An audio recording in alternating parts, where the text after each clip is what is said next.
Hello, this is the Stories Beside channel. I release videos every day for you. Subscribe and click the bell. Happy graduates came on the stage. They were given certificates. Girls were given flowers and boys were given small gifts. Dear graduates, Clara, smiling ingratiatingly, took under her arm a handsome 40-year-old man in a dark, expensive suit who entered the hall. Tonight would not be possible without our dear sponsor, Christian Wilson. Let's welcome him.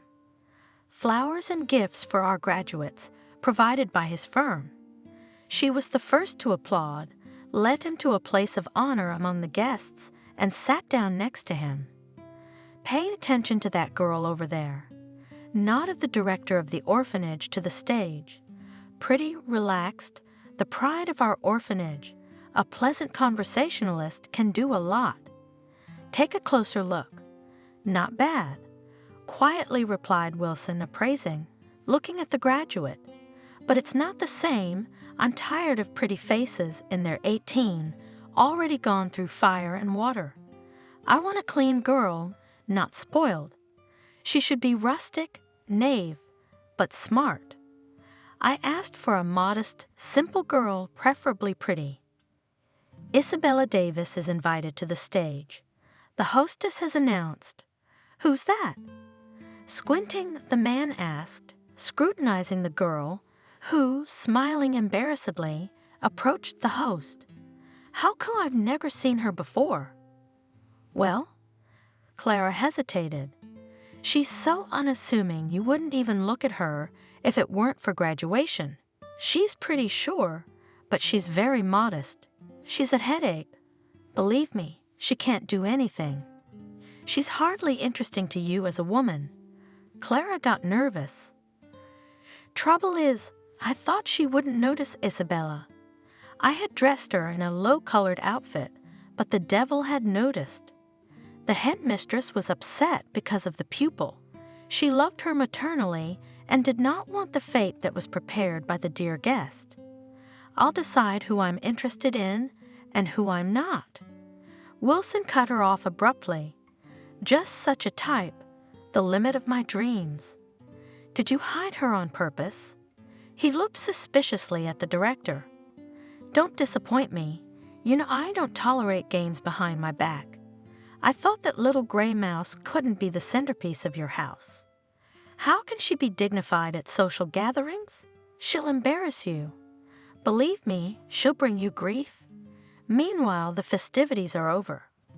Christian, Clara have secluded themselves in the principal's office. I'm taking Isabella away from you. In an expensive leather armchair, the man said. I liked her right away. Listen. Clara frantically searched for a reason to refuse.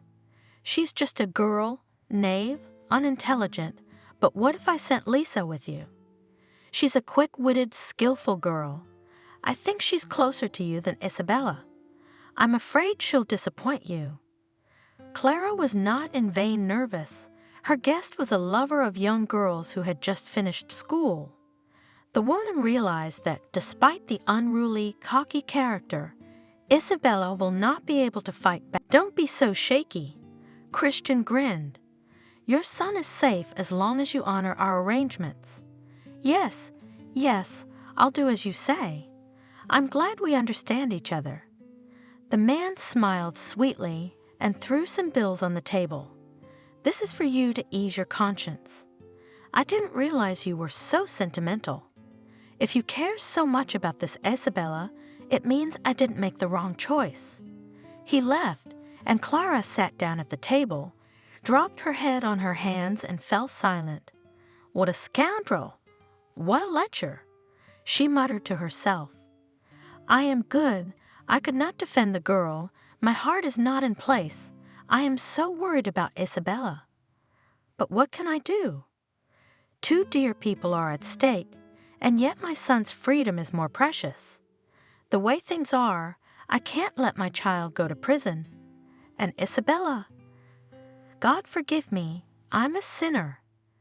In the morning, Clara went to the dining room where the inmates were having breakfast. Isabella, come here, please. "Yes, Clara."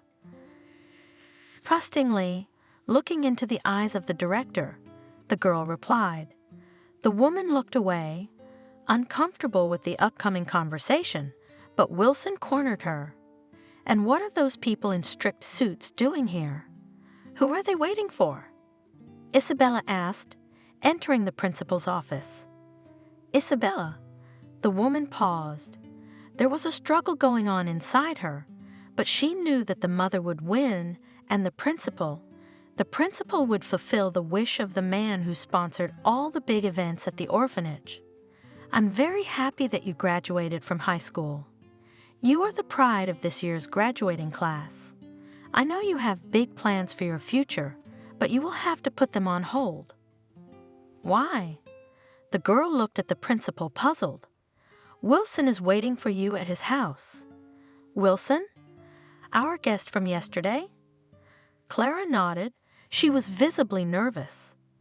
"Why does he need me? I don't understand." "What don't you understand?" The headmaster suddenly shouted in a trembling voice. "Didn't you hear anything about him from our girls' graduates? He liked you." "I've heard something in passing." Isabella slowly began to realize what had been said. "But I don't like him. I don't want to go out with him. One of the girls wanted to go to his house. I don't remember. Let them go in my place. I don't want to be his concubine." "You can't refuse," tiredly said Clara. "He won't give up. If anything, he's made up his mind. I'm not going to go to him. You have no right to force me." The girl rushed to the door, swung it open. The exit was blocked by stout young men. They stared silently at Isabella, ready to twist her at any moment if necessary. She slammed the door shut and turned to the principal. "How can you do this to us? I mean, he's old. Have you sold out for money?" "You don't understand anything." Clara, nervously biting her lips, wrapped her arms around herself as if trying to keep warm. "He's a scary man and I'm on the hook for him. A few years ago, he saved my son, got him out of jail, my boy's freedom. That's the trump card Wilson is using, and I'm powerless. I can't fight back. He's blackmailing me. One day you'll be a mother, and you'll realize you'd sell yourself to the bald man for your child to be happy. So there's no chance of me getting out of here. Those are his guards at the door. I wanted to spare you from that fate, but he wanted someone just like you. He said he wanted a naive, modest girl, and God gave you beauty and intelligence to ruin. How many girls did he have in his collection? You're the fourth. And where did they go? Do you know what happened to them after they were in the hands of this Wilson?" I don't know anything about their fate." Clara looked pityingly at Isabella. "I haven't tried to find out. So you send 18-year-old girls to a grown man and just forget about their fate. How's that? Doesn't it make you feel bad?" I'm sorry. Tears came to the woman's eyes. They agreed at once. No one resisted. She grasped Isabella's hand and spoke eagerly.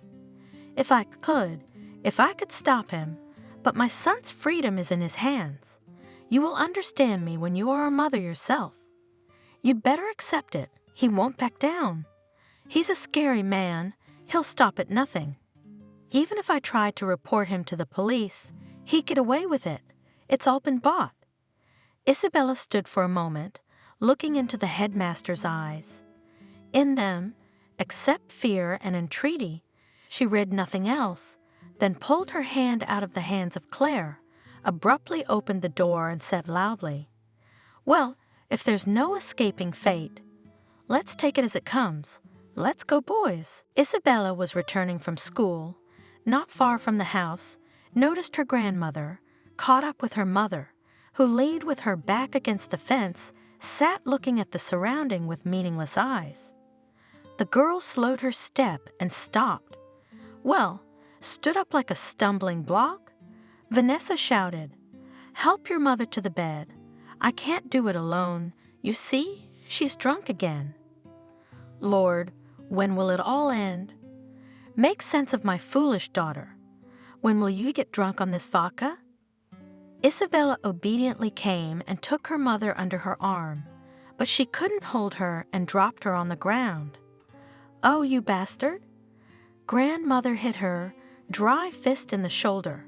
Quite sensitively, the girl wrinkled from the pain.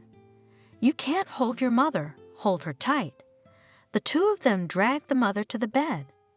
You didn't watch her again. The old woman scolded her granddaughter. I told you not to let her out of the house. I was at school. How could I watch her? Justified the girl. We left the house together in the morning. She said she went to work. What kind of job? She was fired last week. What am I going to do with them? The old woman cried. Both of them and their husbands drink like crazy, and you can't help them. Did you go for bread? No, I didn't have time. I'll be right back. Isabella ran out of the house, afraid she'd get another beating from her grandmother. Isabella, a neighbor met her.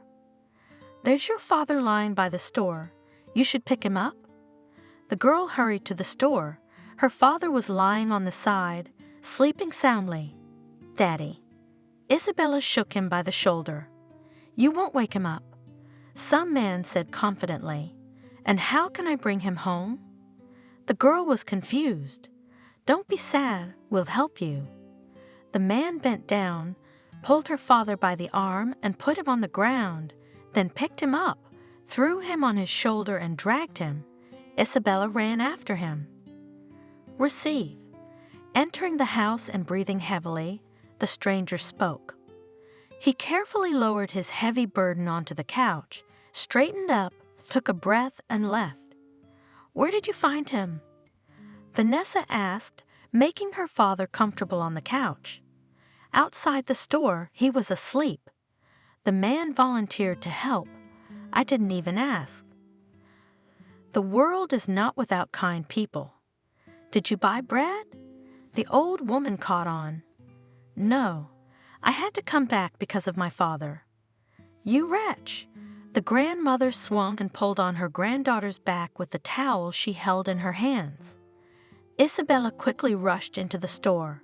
What are you going to kill Isabella for? A neighbor showed up on the doorstep. You're out of control. Granny grumbled. No wonder.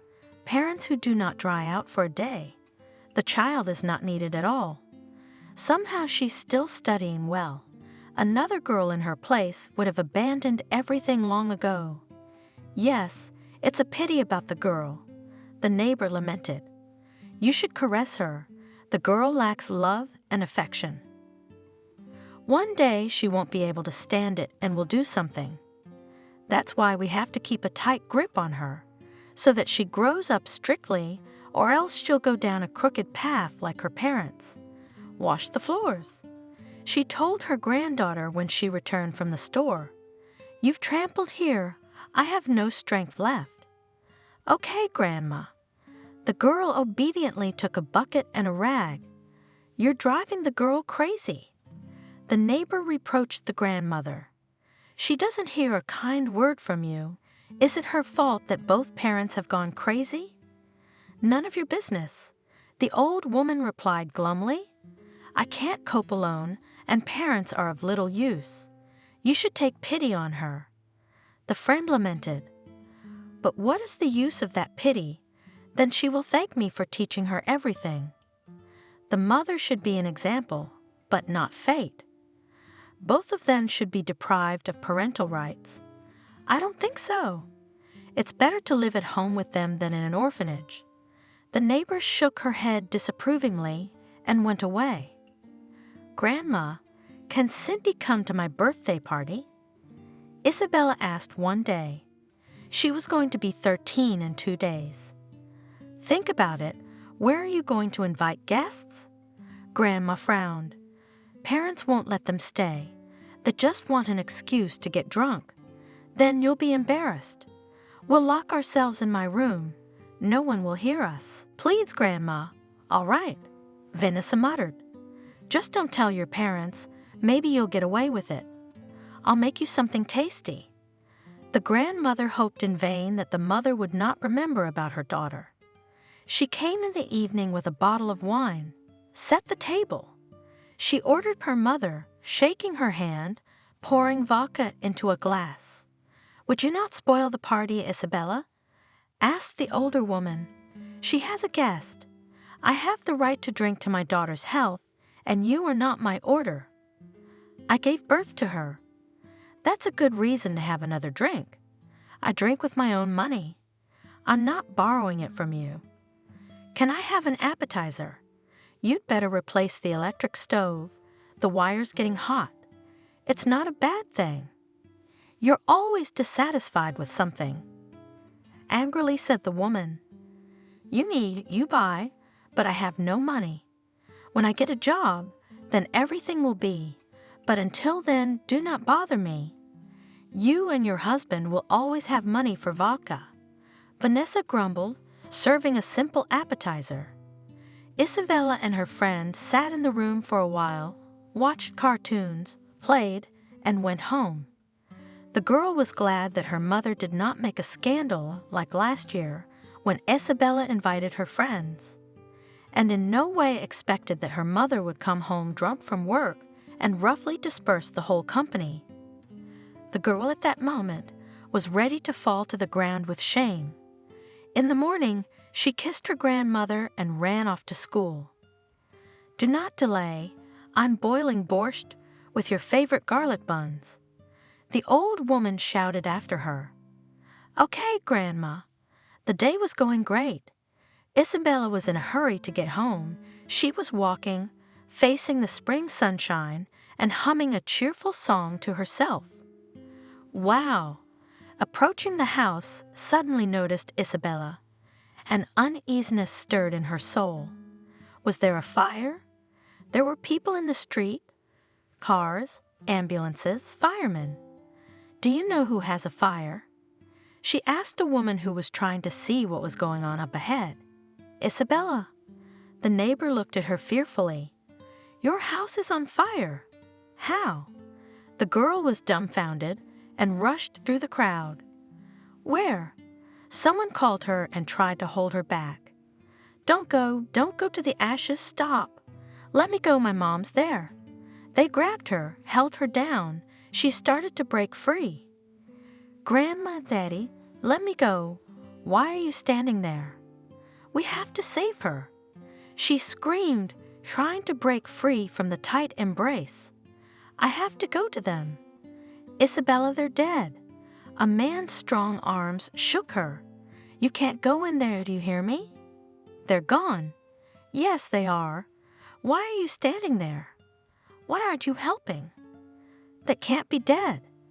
Don't you understand? They're out there. I'll find them. Let me go, please." The girl suddenly weakened, slipped out of my arms, sat down on the grass and wept. She raised her head to the sky. "Mommy." The soul-crushing scream rose above the flames and vanished into the sky. Everyone standing around her was heartbroken by the cry. Women wiped their tears with handkerchiefs, men gritted their teeth, and looked sympathetically at the little girl's grief. People were quietly talking among themselves, watching the fire being doused. Suddenly it flared up, and I looked, and it was going up in flames. No one escaped. The firemen came quickly, but there was nothing they could do. They flooded to keep the flames from spreading to other buildings. Do we know what caused it? The cops said it was faulty wiring. Vanessa complained that the electric stove was sparking, but who'd listen to her? All dead. Good thing the girl was at school, or she would have been too. Why did the ambulance come? They thought they could save someone, but there. What a grief! I feel sorry for Isabella. Now she'll go to an orphanage. The girl sat in the grass and stared blankly at the house, tears running down her cheeks. She could not understand that she was left alone, without a home, without relatives. "Come on, sweetheart." Someone lifted her up. There's no reason for you to sit here. Come and stay with us until the child welfare authorities get here. You must be hungry. Grandma promised me borscht. Swallowing tears, quietly said the girl. Poor you? Poor orphan. How unlucky you are. The neighbor shook her head. Isabella followed her obediently. Her strength to cry was gone, and there was a persistent smell of burning in her nose. She collapsed on the offered sofa, curled up in a ball under the blanket, and cried quietly. No, I don't believe it. It can't be. Mom, Dad, and the always nagging Grandma. There is no one. How can I go on living? You cry, sweetheart. An old woman stroked her head. You'll feel better. God willing, everything in life will get better. She sighed heavily. The girls were fidgeting in front of the mirror, trying on dresses for the graduation ceremony. The exams were finally behind them. Isabella looked dreamily at her reflection. I thought they would never end. Now we are free. You see, no tutors, no scheduled breakfasts, no getting up, no going to bed, but life will begin. Isabella, you're so beautiful. The girlfriend did not take her admiring eyes off the girl. You say so too. Isabella looked at herself in the mirror. I can't believe we've known each other for only 5 years. Yes, she laughed. It seems like a lifetime.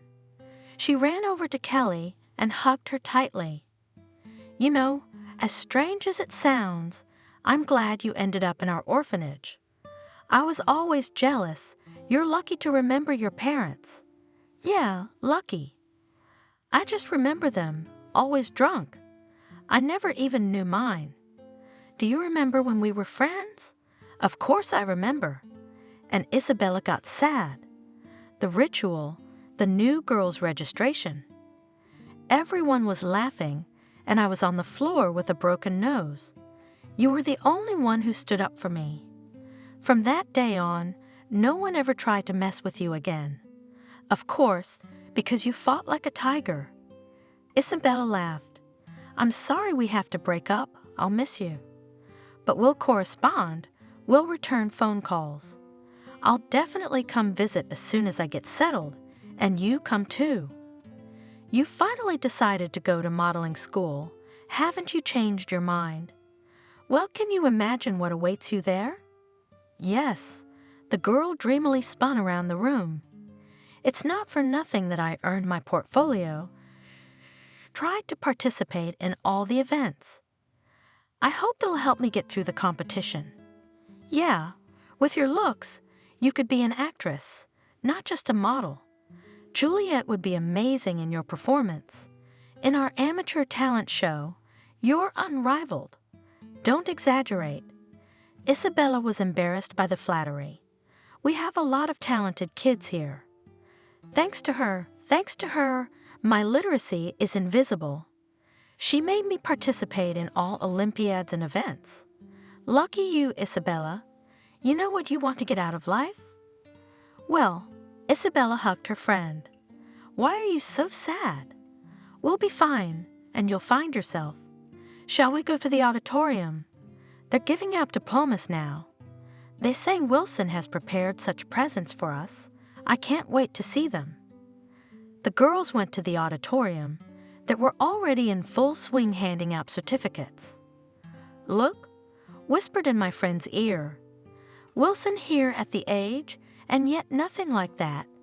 Attractive and in good shape, his peers have long since grown their bellies, and this one is watching himself, and still that walker, not a single beautiful woman will not miss.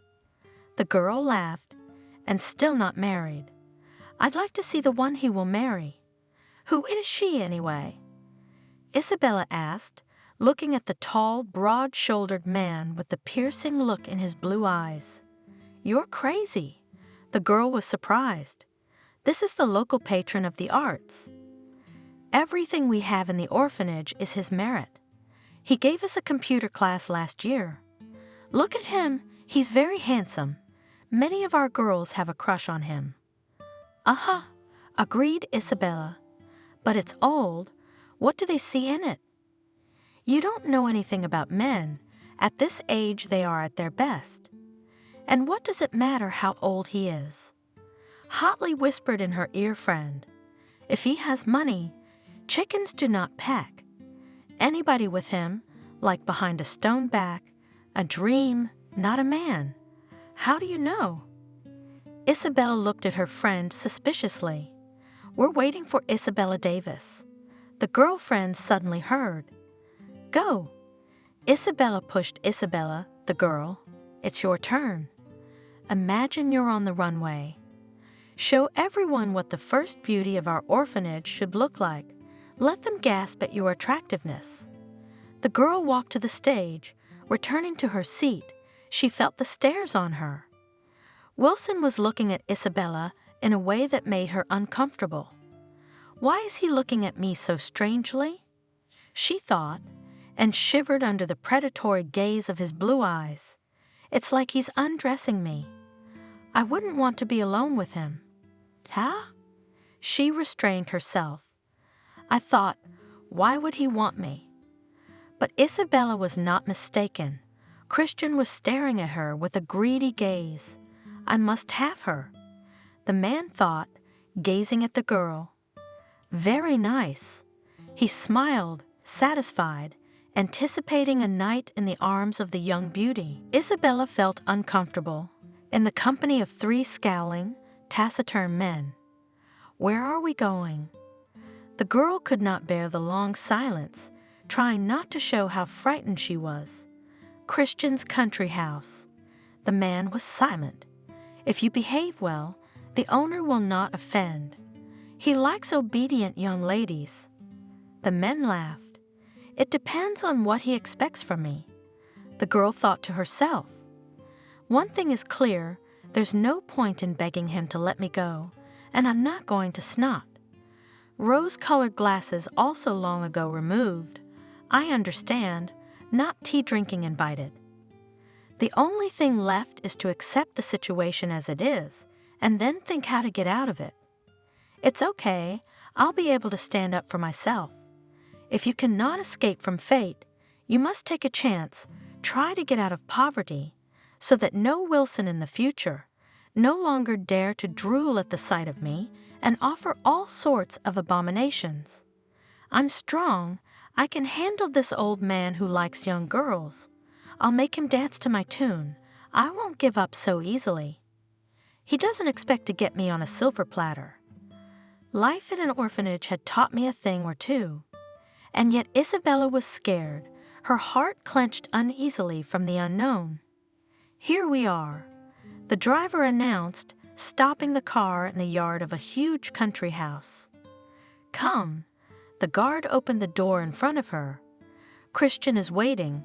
If you'll be good, you'll even like to be his guest. The man laughed, casting an expressive glance at her gorgeous body. Isabella entered the Wilson house and looked around in a hostess-like manner. Quite an environment, she thought. Plenty of room to spread out. Her courage was ostentatious. She tried not to think about what awaited her in the house. Isabella! Christian, opening his arms, went to meet his guest. I'm glad you agreed to accept my invitation. I'm honored. You may not believe me, but when I saw you on stage, I realized that this is the woman I have dreamed of all my life. You captured my heart from the very first minute. I promise you won't regret coming here.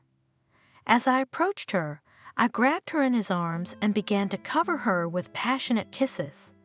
Christian. Isabella let him kiss her, and then slipped out of his embrace. Is that any way to welcome a guest? Especially a woman. She smiled slyly, though her insides trembled with fear and loathing. The man stared at her, puzzled by the question. What do you mean? Where are the flowers, the champagne? I was imagining a romantic candle at dinner, and you immediately kiss. I didn't expect to take a complete stranger without foreplay. I'm told you're a skillful lover. We should get to know each other a little first, and save the best for later. I agree, the bouquet and confection period in our case is a little irrelevant, but still I wanted to prepare for the main event of the night. Yes, he mumbled something under his breath. I wasn't thinking. It's a very important day. I'm entering adulthood. You're my first man, and I'd like it to be beautiful. Why are you in such a hurry? I'm here. I'm not going anywhere. What are you doing? Eh? She playfully poked him in his slightly bulging belly with her finger. Did you want to save money on me? Or did you want to get me in bed right away? Is that really all you can offer me on a first date? She was on the edge of her seat, fear of the unknown forcing her to act brazenly. Isabella grabbed his tie, pulled him toward her. She didn't think that such an experienced lover would decide to dispense with the love game. The girl wrapped the tie around her fist. Christian blushed. It became hard for him to breathe. You witch, barely catching his breath. The man wheezed. This has never happened to me before. I like you, and I want you now. He suddenly grasped her slender wrists and yanked her sharply toward him. He forcefully put her on his lap and tried to kiss her, one hand holding her down, the other hand running under her blouse and squeezing her breasts. How hot you are, a delicate innocent flower. Let's go to the bedroom. I am overwhelmed with desire to possess you. Ah, you old lecher. Isabella shrieked and slapped him hard. What are you doing, bitch? Christian howled and grabbed his cheek. Taking advantage of the confusion, the girl jumped to her feet and ran a safe distance away from the excited man. She stopped by the hotly burning fireplace and grabbed a poker. Don't come near me. I'll defend myself. Don't expect to get away with this. Wilson hissed, rubbing his cheek, hot with fire. You seem to have forgotten where you are and why you're here. Don't make me angry. I can take you by force right now. Don't play with me or you'll regret it. I don't want to. She shouted, looking at him with a burning, feverish gleam in her eyes. How do you want it, my dear? He smirked. Rose petals in bed? Light music? Soft whispers and poetry reading until morning? I'm past that age. I prefer to spend my time making love. That goes without saying, but not now. The girl sat in the chair across from Christian. I propose a wager. A wager? Christian's eyes widened. Do you realize who you're offering this to? Isabella remembered a conversation with a friend who said that Wilson was a gambler. Yes, the girl declared defiantly. You're a gambler, but if you sleep with me, what's the interest? In a week at the most, you'll be satiated and kicked out of the house. Thank you if you'll pay for the first night in bed with a virgin. Naturally, I'll thank you. Insert man. No woman would accuse me of being stingy. Money, jewelry, I am a generous lover. That's understandable, but I suggest you entertain yourself in another way. Admit it. Do all your days resemble one another? Perhaps. Christian is wary. You boast that women never complain about you. I've heard that many try to get your attention and swear eternal love just for the money. You buy women, change them like gloves, and not one has ever said she loved you out of her heart and not for wealth. Yes, everyone's happy to be in your bed. I don't see where you're going with this, do you? Wilson frowned. He was beginning to be annoyed by this willful girl. But I'm not one of them, and you're not my type. That's not the kind of man I've seen around me. Isabella paused meaningfully. But if you manage to make me love you, I will become yours without any additional conditions. Do what you want with me then, and when I get bored, you can throw me out on the street.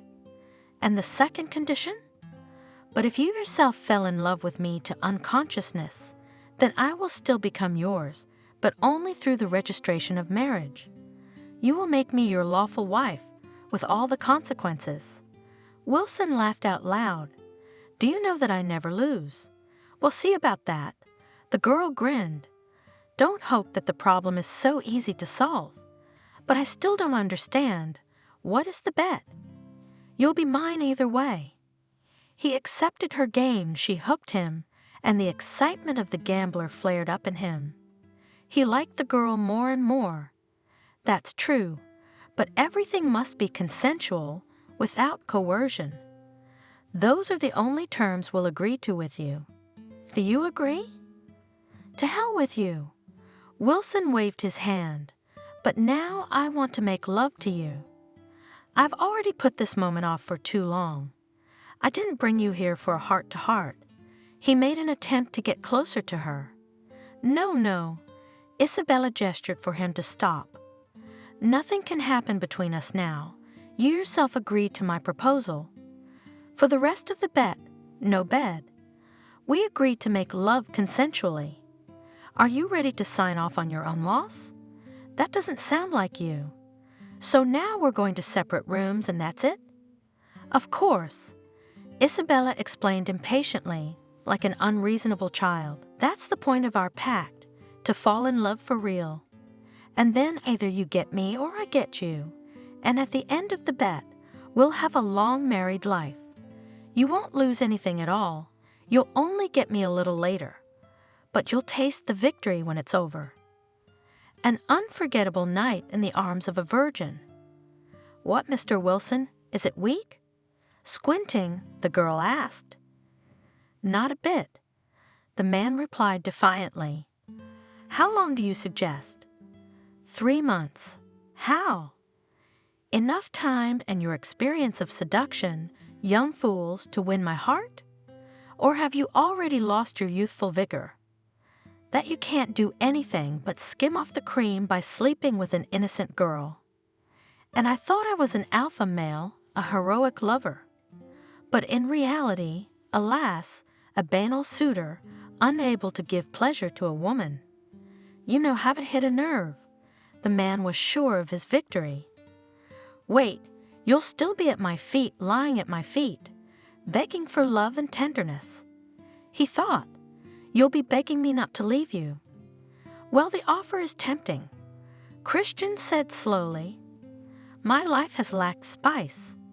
The reward for the tedious 3-month wait will be an unforgettable night with you. Without doubting my success, the more I really won't lose anything. Just 3 months and you're mine. So, do we have a deal? Isabella held out her hand to the man. Deal. He shook it with his strong hand. And you yourself will be able to endure 3 months? The girl was silent. You won't. Isabella grinned to herself. I'll never love you, and I'll never be your lover. I'm not likely to win over a man so adept at lovemaking. I just need to buy time, and then I'll decide what to do next. Little fool, you don't know I've never lost a game in my life. Wilson thought, looking at the girl with eyes darkened with passion. With what pleasure he would now undress her and show her what he could do. But he decided to see what would come of the bet. And you agreed to her terms? Laughed at him Buddy when Christian, over a shot of cognac, a few days later told him about the pair. Yes, I agreed to endure these months. It's worth it. You don't realize how seductive she is, and you hope she'll fall in love with you. I do. Arrogant, Wilson declared. You know I'm an expert in female psychology. In a month at the most, she will surrender to the mercy of the winner, and I will triumph, having gained power over this little girl who thinks herself a seductress of men's hearts. In fact, I'll be her first man. Christian? His friend looked at him suspiciously. Have you fallen in love with your prisoner? Even if I do, the man said evasively, the reward will not be long in coming. She's still mine. And you're ready to take her to register the marriage? That would be fun. Wilson laughed. But I haven't decided whether I'm ready to give up my freedom for another pretty face. although I must say she is clever. Isabella, however, has hit a nerve, Christian. Hoping to knock her down with the romance of a summer evening, he decided to organize a fancy dinner on his yacht. She wouldn't be able to resist. He told the captain, "No matter how hard she tries to play hard to get, she will not be able to remain indifferent to a ride on a luxury boat." "I'm sure." The captain smiled understandingly. "She will reciprocate. No frills," he ordered the chef. "A girl from the orphanage will feel uncomfortable. Champagne, appetizers, fruit, dessert. I got it, Christian. Anything else?" "Captain, have the deck decorated with balloons and musicians. I want some light music. We'll walk along the coast. The girl will love it." "I got it." Captain trumped. "Should we count on a night?" "No. For 3 to 4 hours, I think for the first time is enough. She will dance with joy." The man grinned. "What has she seen in her orphanage? Let her see how rich people live. I hope she'll appreciate my impulse. No one has ever been indifferent to an evening spent on a yacht. I think she'll be no exception." The night before the party, Wilson checked everything, made sure his orders were followed exactly. "Isabella, I want to invite you to dinner." The man expected that the girl would be interested in his proposal, but she looked at him indifferently and said, "But I do not understand you. Rich, ready to spend money left and right. Don't know where to put it? Give it to charity. Why go out when I've made a nice dinner at home? I'm a pretty good cook, don't you think? It's not just any dinner." Barely containing his irritation, Christian said, "I'm taking you for a walk along the river." "Yes." Isabella couldn't hide her interest. "But then that changes everything." She jumped to her feet. "I'm ready." "You're going to go in that?" The man was surprised, looking at her worn jeans and stretched t-shirt. "Why, it's not like we're going to a restaurant." Pretending to be a fool, the girl replied, and then she laughed. "Relax, Christian. Give me half an hour and I'll clean myself up. You didn't take my words seriously, did you? We were not taught to behave like this in society, but I know the elementary rules of etiquette." When Isabella emerged from the room, Wilson gasped. Before him stood a gorgeous woman in a dark dress, just above the knees. Her breasts were adorned with a simple gold chain and pendant, and her thick mane of dark brown hair fell loosely around her shoulders. Light makeup made expressive, lively, green eyes. Slender legs in low-heeled shoes were striking. Christian swallowed nervously, imagining how he would caress those beautiful legs. "I'm shocked." It was all he could say, wondering what kind of underwear she was wearing now. "Are we going?" Looking at him haughtily, the girl asked. "Yes, please." The man ushered her into the car. The ship swayed impatiently on the waves. Waiting for the guests, the captain met them on deck, helped them to board gallantly, bowed his head at the sight of the girl. "Good evening," he greeted. "Glad to see you aboard the Aurora. Isabella, would you care for a glass of champagne?" Wilson asked, waving his hand to the waiter. "It will add a little romantic flavor to our evening, and also—" He waved again. "I love music. Do you mind?" In the dim light of the lanterns, 3 musicians appeared, playing a quiet, slow song. "Do you like it?"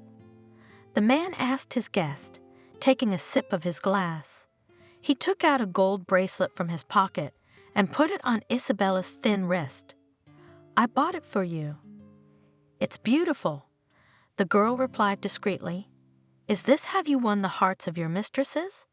Were they ready to jump into bed with you?" She glanced indifferently at her vis-a-vis. "I wonder how much money you intend to spend on my seduction. I expected something more extraordinary. You obviously have problems with imagination. Did you really expect me to fall for this cheap romantic nonsense? No, I'm glad you're paying attention, but I was expecting something a little more sophisticated. I hope. She shivered, showing she was cold. We won't have to spend the night. You. Boiling, Christian. Ungrateful little brat. What have you seen in your life? Dinner aboard a yacht, with a rich man, the limit of your dreams. I can't believe you don't like it here. Why not? Isabella said calmly. I like it, but I dreamed of it when I was 14. Now I've wised up. It's all contrived, momentary. In half an hour we will finish champagne, eat dessert, and then you will try to seduce me, heated by alcohol. How vulgar, and not at all reciprocated. What do you want? Barely containing the anger ready to burst out. Wilson asked, I don't know. Isabella shrugged. Before you hit me in the heart, I want my soul to turn around and soar. For now, she stood up resolutely from the table. I want to go ashore. So everything I've arranged here, he gestured for the musicians to leave. You don't like it? I didn't say I didn't like it. The girl answered evasively. I said it was too corny to win a woman's heart. All right then, let's go home. They said goodbye to the captain, who gave them a long and surprised look. At home, they went to their rooms. What can I seduce you with? Christian was racking his brain. What? A friend of his told him about his unsuccessful attempt to win a girl's heart. You couldn't handle a hottie. You're getting old, brother. You can't use your old tricks, can you? I should have gotten involved with her. Christian cursed in his heart. I don't know what she wants. Think of something unusual, by the way. I give you an idea. Take her abroad. She probably has not been there. The youth of today, they can't wait to go there. For a poor orphan, it's enough to impress her for a year. Why? The man's on fire. It's not a bad idea. If I get what I want, I'll thank you. You don't have to thank me. I was already wondering how it would end. It's been 2 weeks since Christian prepared the trip abroad. Isabella. Smiling enigmatically, he announced, tomorrow you and I are going on a trip. I hope we won't have to take a boat this time. I can't reveal all the details to you yet. Trust me. Wear loose clothes so you'll be comfortable. I have one condition. What's that? The girl looked at him suspiciously. I'll blindfold you. Until a certain point, you must not know where we are going. Agreed? Do you have to be blindfolded? Yes, otherwise it won't be a surprise. Isabella was blindfolded and brought to the airport. Christian helped her aboard a private plane, and only there was allowed to remove the blindfold. An airplane? The girl asked excitedly, looking out the porthole. All my life, I dreamed of flying in an airplane at least once, so I managed to impress you. Let's put it this way. Isabella said discreetly, I like the fact that we're going somewhere. I'm sorry. A few hours later, Wilson informed. I have to blindfold you again. Isabella was elated in her heart. She had dreamed of traveling for so long. They crossed the helicopter. I want to see where we are. Isabella fidgeted impatiently in the seat. Be patient. The man stopped her. Soon you'll see everything. When the engine died down, Wilson untied the blindfold. Where are we? Isabella exhaled in disbelief. On the roof? We're on a rooftop in Paris, and there's dinner waiting for us. He held out his hand to her and led the way. The girl's breath was taken away by the beauty. The city was visible as in the palm of her hand. The warm wind was developing her dark hair. It was a little scary, but Isabella didn't give any sign. Callie will not believe that I saw the Eiffel Tower with my own eyes. The girl thought. Her heart fluttered with joy, but she didn't want to admit that she was overwhelmed by the incredible adventure. Christian seated her at a table. A waiter appeared from somewhere with a bottle of wine. Another brought hot food. The waitstaff tried to be discreet. "Do you like it?" The man asked, seeing how her green eyes lit up. "I can't say I wasn't moved. It's a little trip," Isabella said. "But I don't understand. Why spend money on meaningless things? I wanted to do something nice for myself. To throw so much money away for an hour's dinner? That's just stupid. Are you trying to make me angry on purpose?" The man spoke softly in a voice that didn't bode well. "Yes, anyone in your place would kiss my feet after such a trip and pray to God for me. I don't see a queue of people falling at your feet in the house." The girl sneered. "Don't forget yourself." He flared up. "I can take you back to where I got you. I'm sick of your antics. So you're admitting defeat? What are you trying to do? I'm waiting for you to admit you lost my bet. Where's that famous seduction technique you've been bragging about on every corner? All you know how to do is throw money around. Of course, what better way to impress a silly orphan than with crisp bills? That's all you're capable of. It doesn't bother me. But that's it. I'm sick of you." Christian turned white with anger. "We're going back immediately. I didn't know you were so nervous." Looking regretfully at Paris lying at her feet, the girl said, "If we are here, why not enjoy the view of the City of Lovers? If I am not mistaken, it is also called the City of Lights. The walk along the rooftops was over. The man's up. You ruined it. A few hours later, they were home. You won the bet." The man announced, "I'm trying to shake you up, and you're like an impregnable fortress under siege. Everything's wrong with you. Everything's wrong with you. You don't like jewelry. You don't like flowers because you have to throw them away. I don't understand what you want. Any woman in your place would have been happy to share my bed, but you persist in pretending indifference. I don't want to continue this game. I'm sick of it, and I don't want to see you either. So pack your things and get out of my house. Everything I gave you, keep it, and get the hell out of here. I want to forget you like a bad dream. Don't you ever set eyes on me again. If you say so." The girl shrugged her shoulders. "Don't be afraid. I won't tell anyone that you can't impress a modern woman with anything. If you say another word," clenched his fists, gritted through his teeth Wilson, "I will not vouch for myself. Will you allow yourself to hit a woman?" She made big eyes, and her heart sank into her heels at the sight of the enraged man. Isabella did not try her luck, silently packed up and left. "Well, what have you achieved?" she pondered, walking through the streets of the city. Left at a broken trough, what to do now? In the most difficult moments, she dialed a familiar number. "Hello, girlfriend. Isabella." She heard a cheerful exclamation on the other end of the line. "I was so afraid for you. I thought you weren't answering your cell phone. What if something terrible happened? I've heard such horror stories about your Wilson. He's not mine." Isabella cut it off. "Don't listen to the gossips. Tell me, how are you doing? I'm wandering around town, wondering what I'm gonna do. Christian kicked me out the door." "That's news." Kelly was amazed.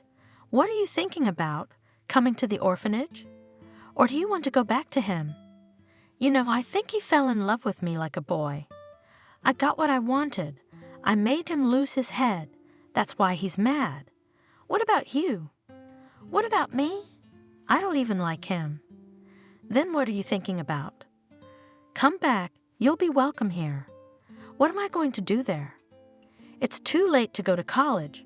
I can't find a place to live right away. Wilson left me some money, of course, but how much is enough? And anyway, why am I showing off?" Suddenly she said, "Marriage to such a man would open many doors.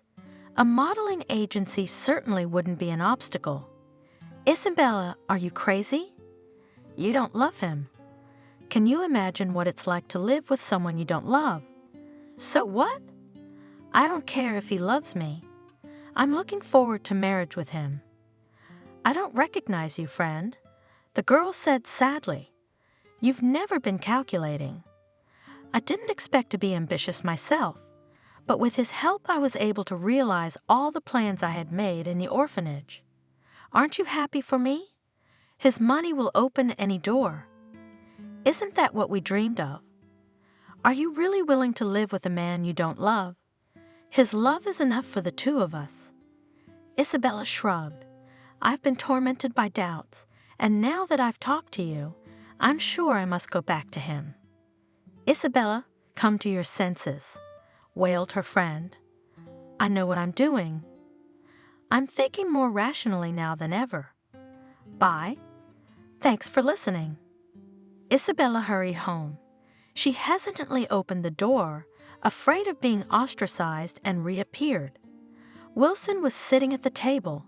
A bottle of whiskey stood beside her, almost half empty. And that's you? The man looked at her with a cloudy stare. Why did you come here? To make fun of me?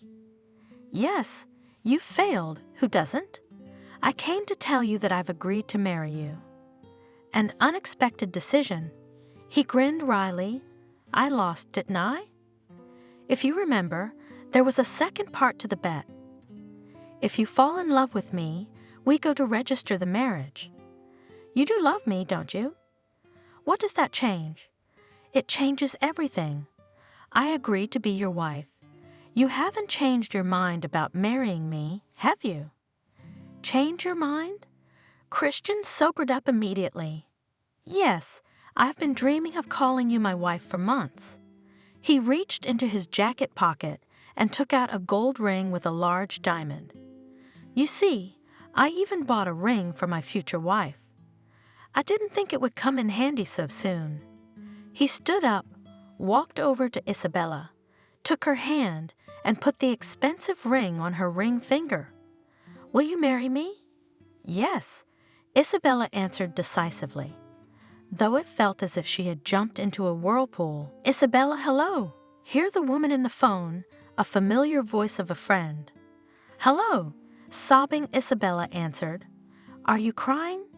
Kelly was worried. I hate him. The woman confessed. He ruined my whole life. He hit me. Again? Terrified, exclaimed the girlfriend. Yes, Isabella cried. He came in drunk. I just asked him where he'd been all night, and then he started. He yelled that it was none of my business, and then he hit me. Good thing my son didn't see. I don't understand what happened to him. You always said he loved you. He did, but then it went away, and it all started when I had Brian. He still can't forgive me for finishing college, and I wanted to study.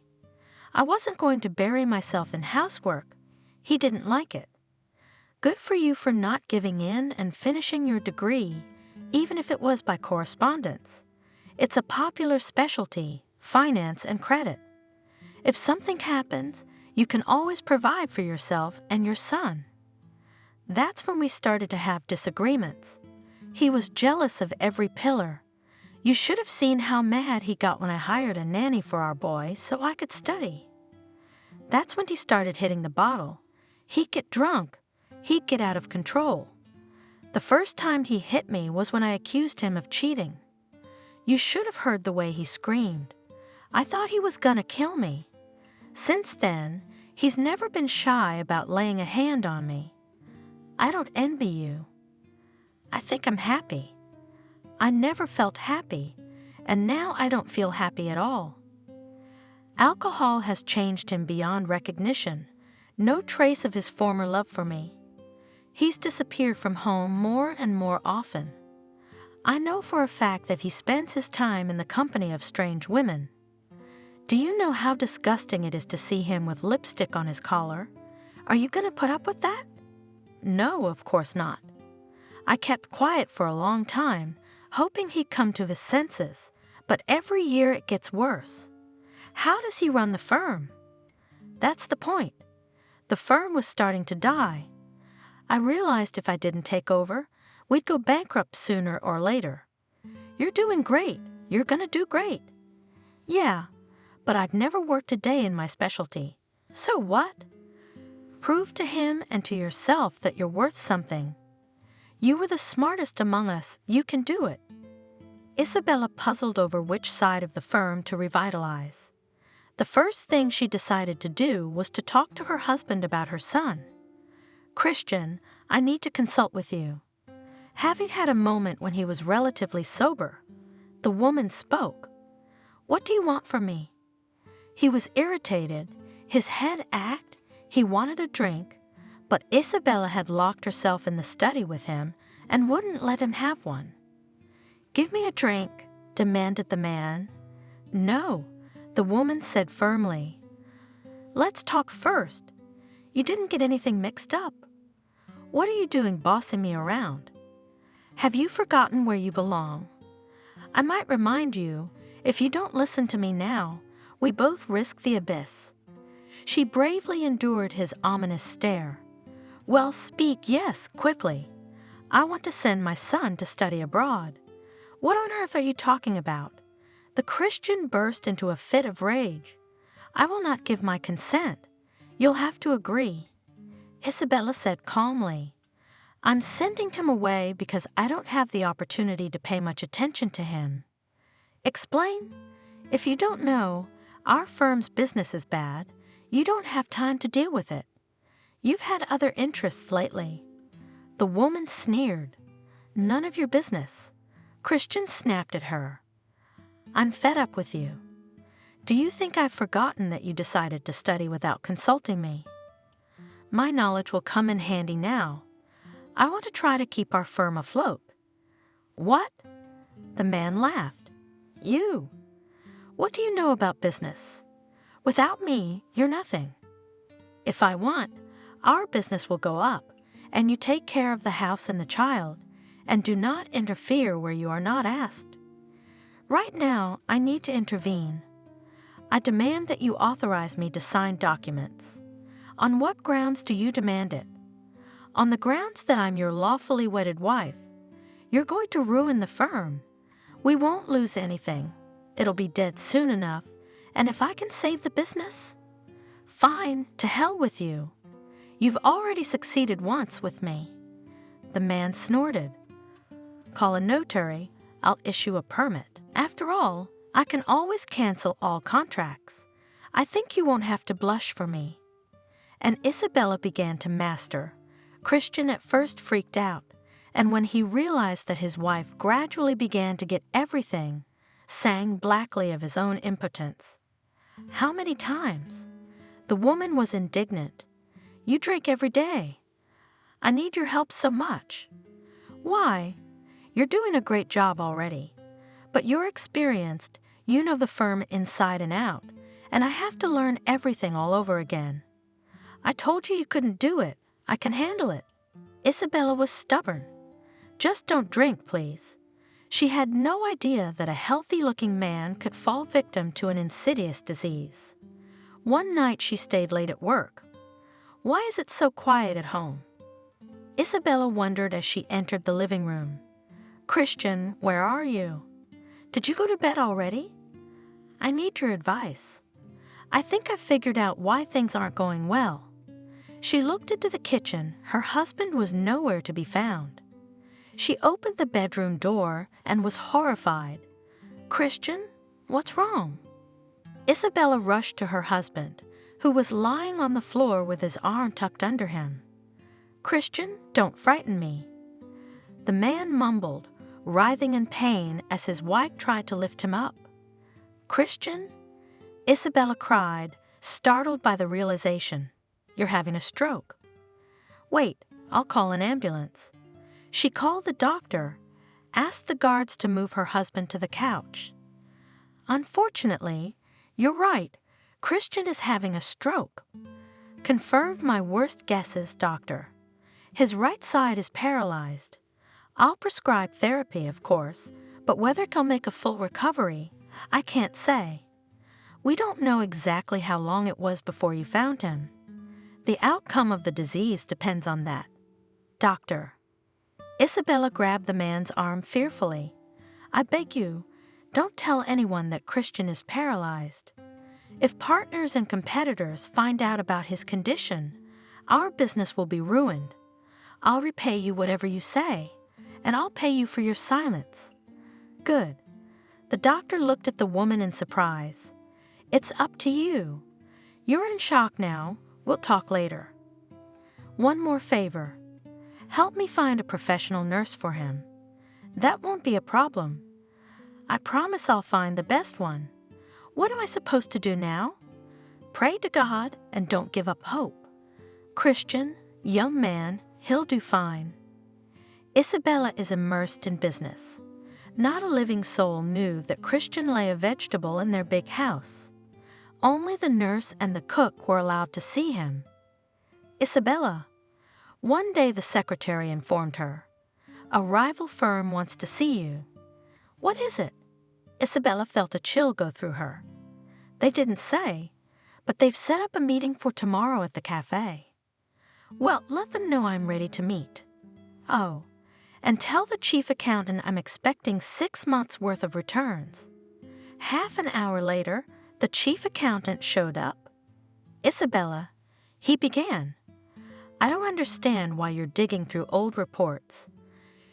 Chuckling to himself in a mustache, the man asked, why should such a pretty head have to bother with such dull figures? Christian, check them. I don't think you'll find anything interesting there. I'm interested. Try not to lose her composure, the woman replied. To understand why lately we've had lucrative deals fall through, why the materials we partially paid for don't arrive on time. You can answer me these questions, can't you? Well, my dear, stretching words and hinting that she knows nothing about the affairs of the construction company, said the chief accountant. It happens, sometimes deals are broken and suppliers let down. It's all business. I need a full report and analysis of the working firm. If you can't give clear answers to my questions, I won't keep you. You're firing me. The man's eyes widened in surprise. I do not need people who do not cope with their duties and also let you openly laugh at the head of the firm. You're not the head of the firm. As long as my husband is sick, I am the head of the firm. If you don't want to follow my orders, the door's over there. Do you understand? Instead of helping me to save the firm, you're sticking your fingers in my wheel. Christian is sick, and you're happy to tear up his life's work, you ingrates. My husband has done so much for you. I see you get a good salary, go, work, and that by the evening, the report was on my desk. Isabella said firmly. Shocked by her rebuff, the chief accountant silently went to his office. Can you imagine? The man was indignant. She told me off like a boy. I've been working in this company for 20 years, she, without a year a week, and already in full command. Who is she anyway? Supported his colleague. We have never seen her before in our lives. They say she has not worked.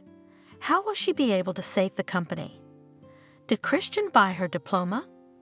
Yeah, someone gets gold, but she gets a diploma. With that kind of knowledge, she shouldn't be in business. How did she manage to marry Christian? He was a confirmed bachelor. Don't you know how girls like that get married? With a figure like that, a face like that, you could seduce anyone. I can't wait for Christian to come back to us. I know in my heart she'll bring the firm to a standstill. I wonder how she'll sort out the accounts. She probably only knows how to spend money. Why are you going after her? Isabella's got an advocate. Let her try, see if it works out. Christian will be back, and her competitors aren't dormant. You mark my words, they'll try to get their hands on the firm.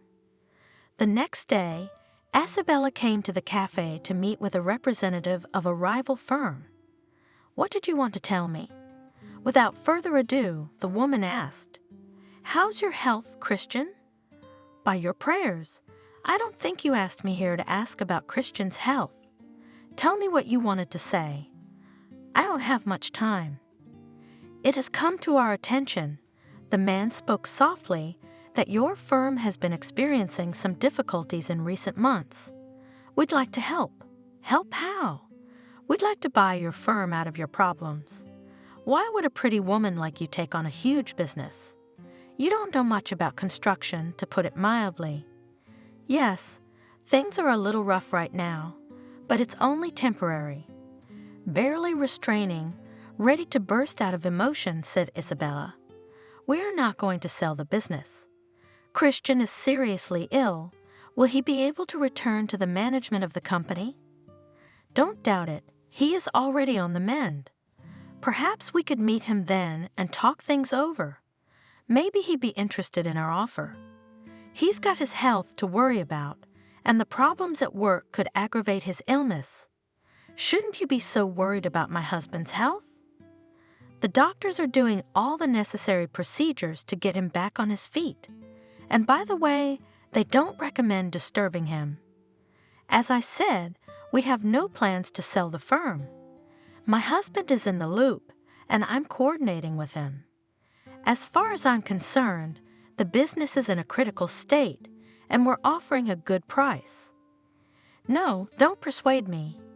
My husband will soon get back on his feet and figure things out on his own, but in the meantime, I'm doing a good job of running the firm. I hear the employees don't trust you very much. I wonder how you know so much about our firm. Oh, I get it. There's an inside man on the payroll. Let's not talk about that. The man avoided answering. If you'll excuse me, I have to go. Isabella got up from the table. We have nothing more to talk about, so you'll consider our offer? I won't be able to offer such a favorable price next time. My answer is no. Isabella flew to work. We have a mole. How did I not realize? She thought. That explains everything. My job is to find it, and the sooner the better. She meticulously studied every document, even taking her work home. There in silence, she worked easier than under the gaze of subordinates, who frankly laughed behind her back, skeptical of her ability to pull the firm out of a series of bad deals. Imagine that. She complained to her friend. They don't take me seriously. No wonder. Callie laughed. With the way you look. Who's gonna believe you're good at accounting? That you're so smart. I have to find the mole, or our competitors will be working ahead of us. Think, analyze, concentrate, and then everything will work out. And Isabella, day after day, got deeper and deeper into her work. Explain it to me, please. Looking at the contracts, she asked the chief engineer, how come we refuse to build a shopping center on such a profitable site? So their geodesist surveyed and concluded that the soil is not suitable for construction. Then why did the competitors start construction on this very territory? I don't know. The man was embarrassed. Who made the decision not to build? That's how he stopped talking. The address of the surveyors who did the report. So he hesitated. That's right. Their firm closed down. How is that possible? Why are you being so secretive? Get me the chief accountant right away. He paid for the work done, right? He must know the address of the company. The chief accountant entered the office cautiously, explained how it happened that the firm, which made a conclusion about the state of the soil on the site on which they planned to build a shopping center, closed immediately after signing the papers. Give me its address. I'll go to deal with it myself. So know the address, mumbled the chief accountant. I wonder how many plots we lost because of this fake firm. The men looked at each other in silence. You both immediately write a letter of resignation. Isabella ordered quietly but firmly. You have no right to fire us. The chief engineer shrieked. We were hired by Christian. Don't you dare poke me. I'm in charge of personnel here now. Get out, both of you. Isabella, the receptionist came flying in. How could you fire the most responsible employees? Christian wouldn't allow it. Christian didn't realize that these responsible employees had recently started working for the competition. Simply put, they were selling out, betraying their boss. If you don't agree with my decision, I will quickly find a replacement for you. Isabella looked at the girl expectantly. She shamefully kept silent. That's fine. Now you need to find replacements for these two honorable people. It is better if it will be found among our employees. Okay, I understand, but what should I tell the staff? I'll figure it out. The girl left, and Isabella took a deep breath, then got up and went to the conference room. Gather me the heads of departments in accounting. I need a lawyer immediately. Right away. The secretary looked at Isabella with respect. 10 minutes later, everyone was gathered in the hall. I fired 2 employees. After a thorough investigation of the firm, it turned out that they were working for competitors. Now I believe our business will be more successful. I need your support. Christian has stepped aside for now. I'll need time to sort things out. If anyone is unhappy with the woman at the helm of the firm, they can report it immediately. The rest of you, I demand full commitment. If you have any candidates in mind, I don't mind reviewing their resumes. Any questions? Then let's get to work. The employees came out of the meeting puzzled. So much for the model. They marveled. And we laughed at her, but she was so clever. Even Christian could not find the moles, and she quickly identified them. So how could those who started the firm with him be suspicious? Don't get too excited before the competition finds out Christian's doing badly. If no one tells, maybe it'll be all right. But the competitors weren't dormant. Wilson's business was too tasty. They were getting closer and closer to the firm, probing for weaknesses. Isabella realized their lost interest was temporary. Isabella. One day, a secretary came flying into the office. I tried to stop them, but you shouldn't try to stop me. Pushing the secretary away, a handsome young man entered the office with a brisk stride. Isabella noted his lean figure, thick, dark hair, and brown eyes that glowed with mockery. He sat down in the chair uninvited. It's nothing to worry about. The woman calmed the secretary. I'll take care of it. Who are you? She asked as the door closed behind the girl. My name is Charles. I'm offering to sell me your firm. What makes you think I'm going to sell it? I'm aware of your problems. You're not the first to know my problems, but I'm the first to tell you we're going to get this thing back on track. If you have no more questions for me, please leave the office. You're interfering with my work, or I'll have to call security. I know Christian is paralyzed. He can't go back to work, and you don't know anything about construction. I'm amazed at your knowledge. Isabella looked mockingly at the intruder, but her heart clenched with fear. But Christian will be fine, and I'm not bad with finances for your information. I'll make sure you can't sign any lucrative contracts. Are you threatening me? In return, when Christian comes back to the firm, and he will, you'll be in trouble. We have a good reputation. You will not be able to ruin the business. If you do not leave, I will dig up dirt on you. I've already got material on how you've been diverting customers away from us through front men. I'll make it public. Are you willing to risk it? You bet your ass I will. Christian will back me up. He knows everything that goes on around the firm. If you try to destroy us, I won't stand by and retaliate. Bitch, the man hissed. It was nice to meet you. The woman smiled through force. She was nervous, her lips trembling. I dare not delay you any longer. I'm leaving, but I'll be back. Good riddance. Left alone, Isabella, without strength, leaned back in her chair and cried. Isabella, are you all right? Alarmed, her secretary asked, entering the office after the guest had left. Would you like me to make you some tea? Thank you, I'd appreciate it. And you are good, the secretary said, putting a cup with steaming tea. No one believed that you could manage the firm. I didn't believe it myself. Tiredly replied the woman. I had to learn no one knows what will happen to us next. I will not be left alone for a long time, these businessmen. You have successfully won the first battle.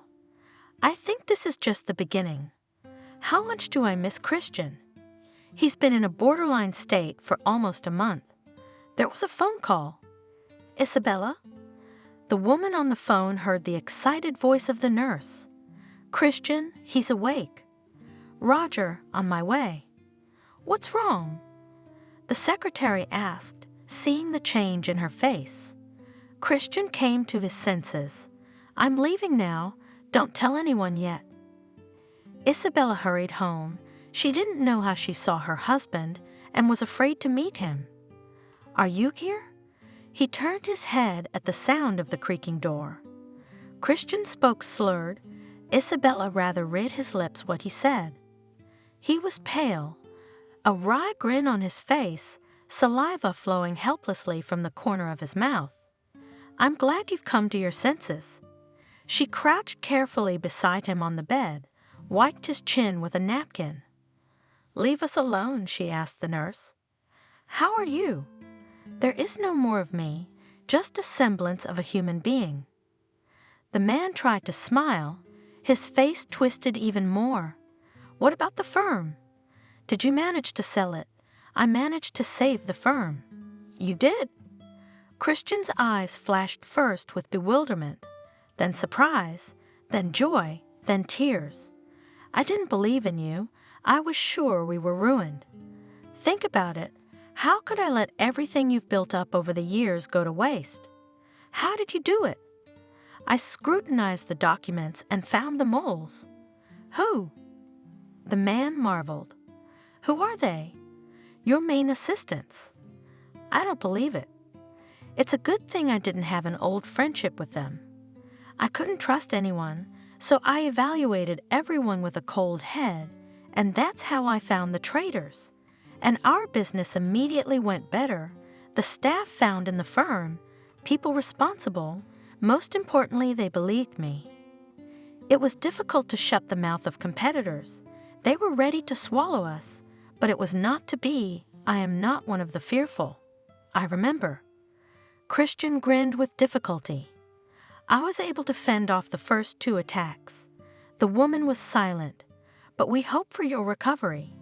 That you've come to your senses is a good sign. I'm not deceived. He looked at his wife carefully. And I realize my present condition is only a temporary improvement. I feel I don't have much time left. Don't say that. Hotly, Isabella exclaimed. You'll make it. No, I'm done for. I'm not getting my hopes up. He closed his eyes and was silent. Tell me, did you love me a little? He asked, after a moment's pause, looking pitifully at his wife. Don't lie to me. I want to know the truth. No.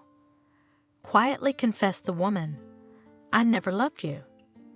I knew I felt you didn't love me, but I had hoped so much to be wrong. You're legendary in business circles, even have your own admirers. Ah, she picked up on Charles' mocking tone. I thought you were here to take over the firm again. I have another suggestion. Why don't we merge our firms? I'm doing fine. I don't need anyone's help. Isabella. Charles came very close to her, handed her flowers. She buried her face in them, savoring the fragrance. I liked you right away, that memorable meeting. I didn't expect to be rebuffed. I was told you were a beautiful doll with no brains, but I realized from the first minute that you were a smart and confident woman. I was afraid to admit even to myself that I was in love. You know, it happens, but you were married at the time, and then the funeral. I didn't want to be intrusive. I decided to wait, but now you're free. Why can't I tell you that I like you? And you come to me so easily after the threats I heard from you in my office? Forgive me, I'm ready to beg your forgiveness. At the time, I thought I was doing the right thing. In the fight against the competition, all means are good. I'm sorry. I realized long ago that I was wrong. You have a good tongue. Isabella laughed.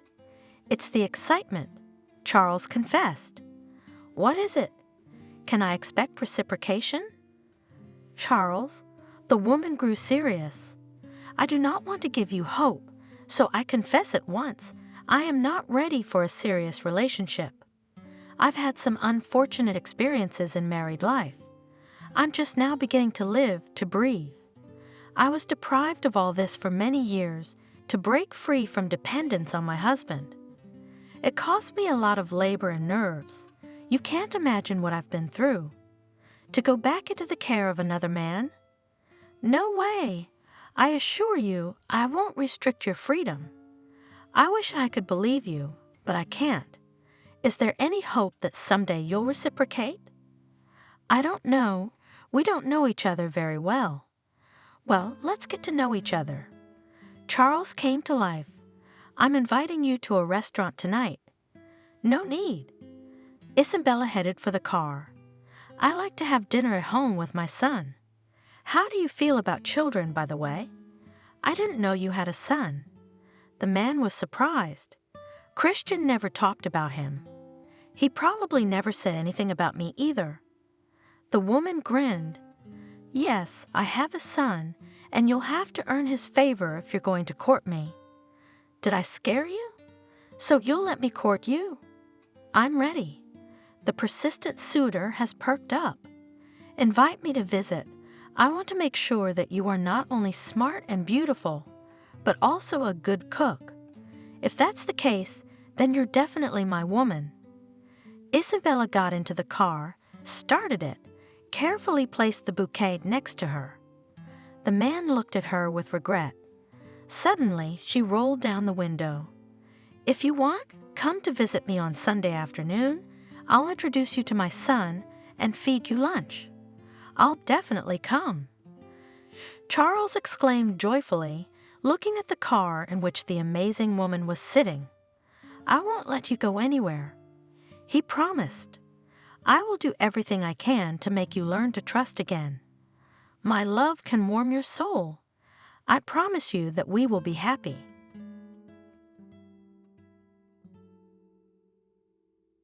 Subscribe and click the bell.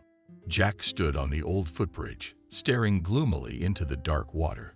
Above his head was the bustling freeway, a brand new overpass connecting the historic part of town to the Beltway. It had only recently been rebuilt. Now it loomed over a small, ancient bridge, like a colossus over a Lilliputian who had come from fear. There he was. Jack seemed to himself just as small and insignificant. How long had it been since time and his meteoric rise? Huge financial successes. How long had he counted himself among the strong of this world, having achieved everything he could wish for? How naive was he then? The country boy, who had joined a gang of robbers after school, had made his first fortune in the criminal protection of small businesses. Yes, his mother was right when she tearfully tried to talk her only son out of this unrighteous life. Jack, son, come to your senses before it's too late. I beg you. This life won't do you any good. Stop it, mother. He wrinkled his nose like a toothache. What do you want me to do? Go work as a tractor driver. For life, like my father. Well, why not? An honest life is always better. Aren't we living badly? Don't you and Cindy need anything? We had no palaces, no yachts, but we've been standing on our own 2 feet as long as my father was alive. And the house and everything we have.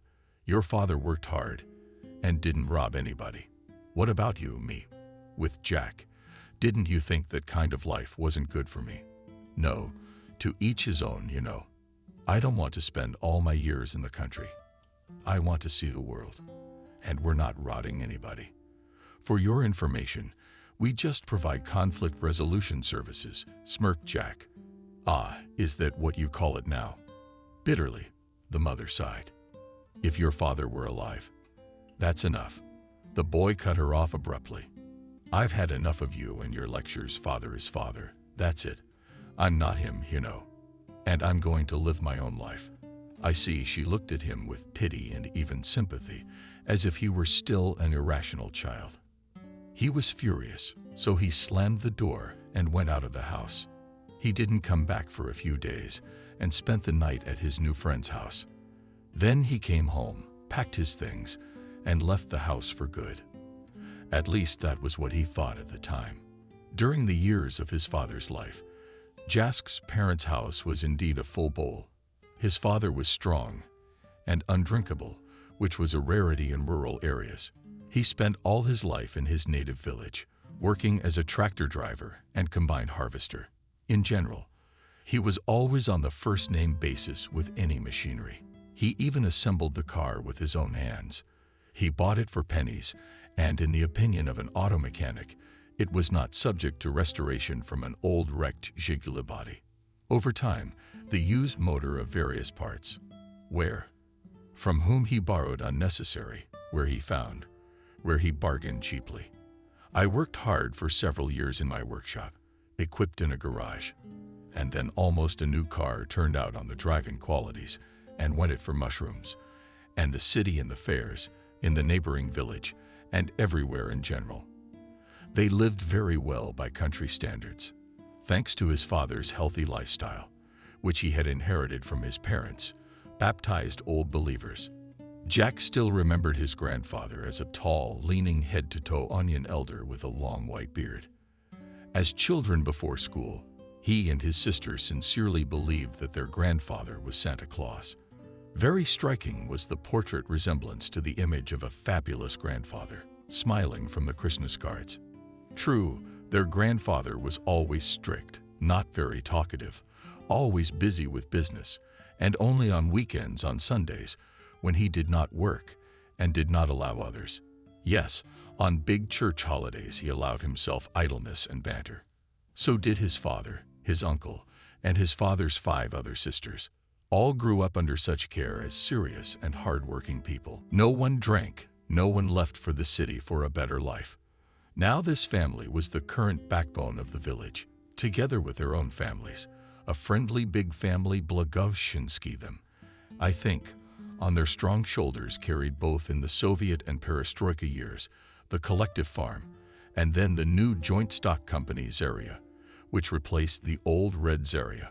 Both the men and women of this family had worked the land from childhood, and all the mothers of the surrounding youth dreamed of becoming related to them.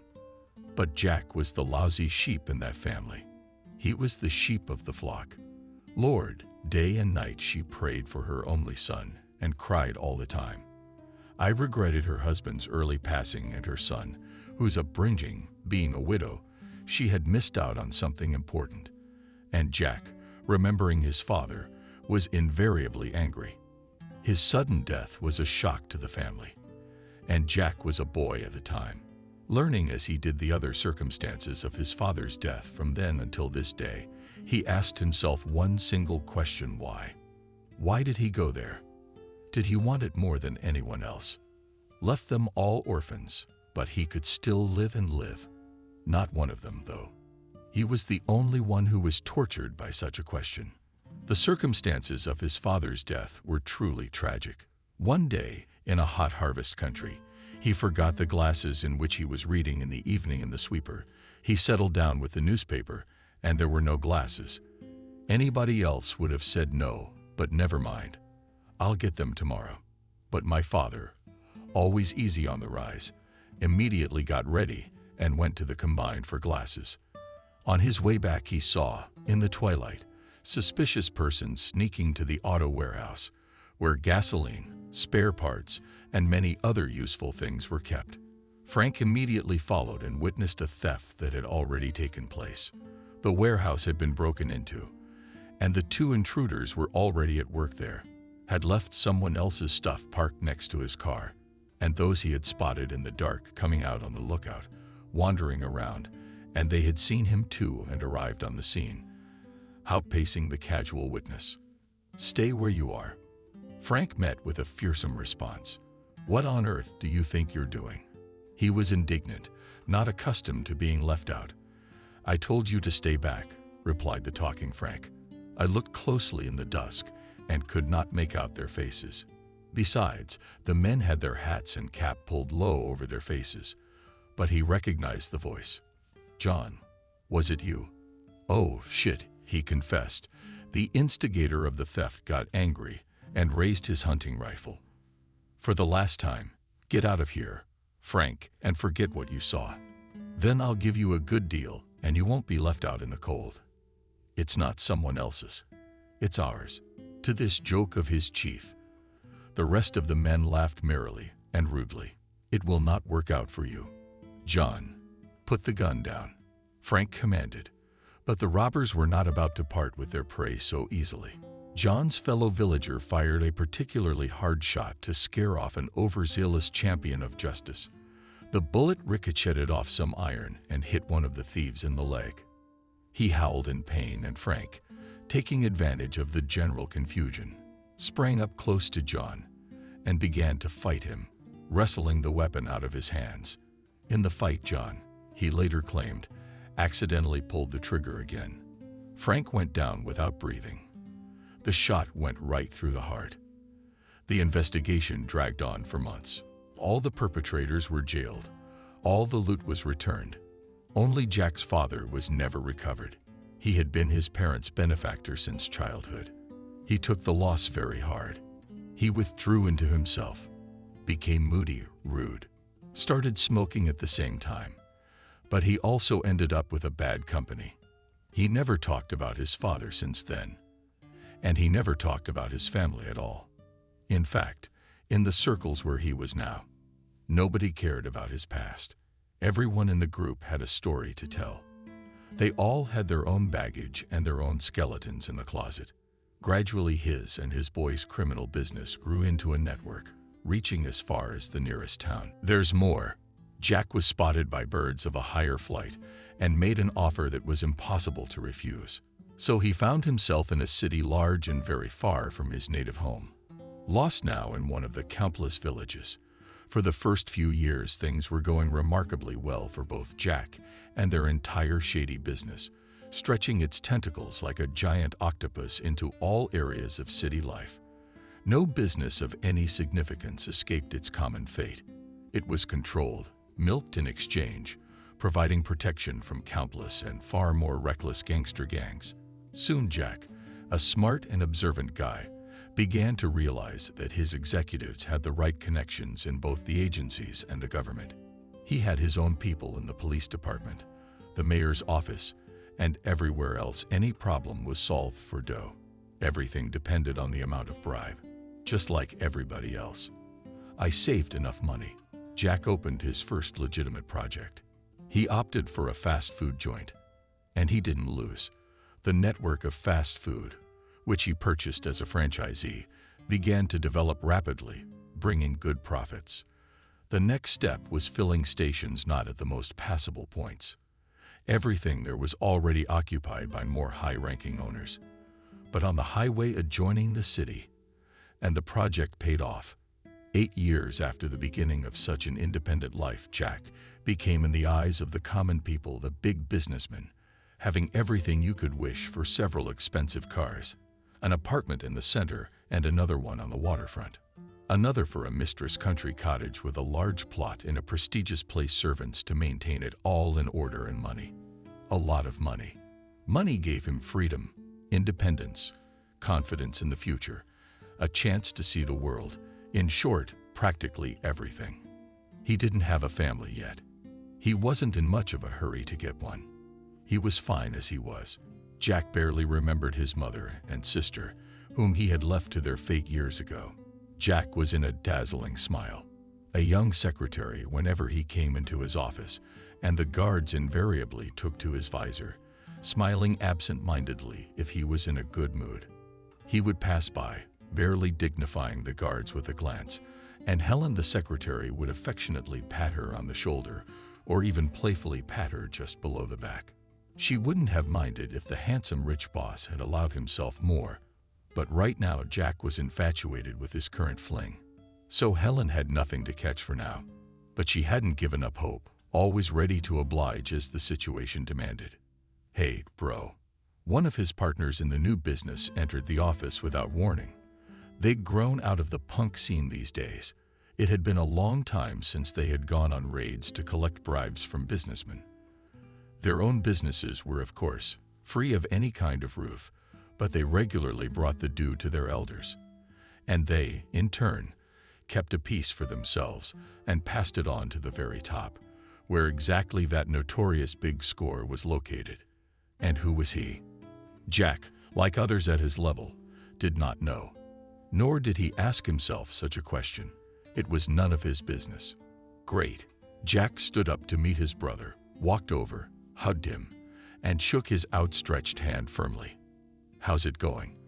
"Oh, it's all right." The guest lazily lounged in a leather armchair. "The girl in your waiting room is fine. You'll use it. Give it to me." Jack waved his hand, indifferently. "So Sit's not up to it." Well, good-naturedly laughed his colleague. "And if I leave?" "Take it, if you like it." Jack generously agreed. "We'll find another one." "All right, let him get us some coffee." He smirked. "And we'll see. I came to see you about that. There's some big money to be made. We need to pool our money together." "How much?" "Businesslike," Jack asked, nodding. That was the order of the day, and he had long been accustomed to such visits, but when he heard the amount he whistled. "But it's a lot. I can't collect that much." "Sell something," the guest advised indifferently. "Daddy said I should." "Yeah." Jack frowned slightly. "But it won't be quick." "What kind of project?" "Roads will be built in the city and in the region. You gotta win the tender, get the dough to the mayor's office. Then it'll pay for itself 3 times over." My colleague briefly outlined the situation. "I see," Jack nodded. They drank coffee with expensive cognac. Then the guest went out to the reception to chat with Lenashka. And Jack wondered what he could sell quickly. It was not even a question of disobeying. It was the kind of business he had to do. Call his friend the realtor. Together, they came to the conclusion that the gas stations would go faster. With a heavy heart, Jack signed the necessary papers and mentally said goodbye to part of his business. Never mind, he consoled himself. It would pay off 3-fold later. Of course, this sacrifice had no effect on his daily life, but his income dropped many times over. After a couple of months, he even had to dip into the dollar reserve that Jack Barry had set aside for a rainy day. "So how was the bidding going?" he asked when we met. The same colleague who stopped by before the gas station sale. "Yeah, totally screwed," he said in a nonchalant tone.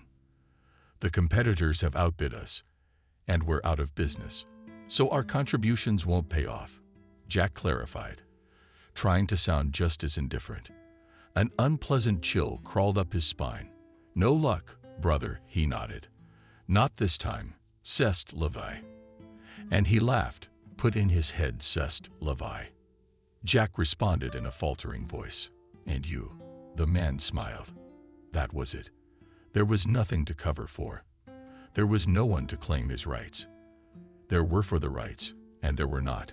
"Goodbye, beloved child.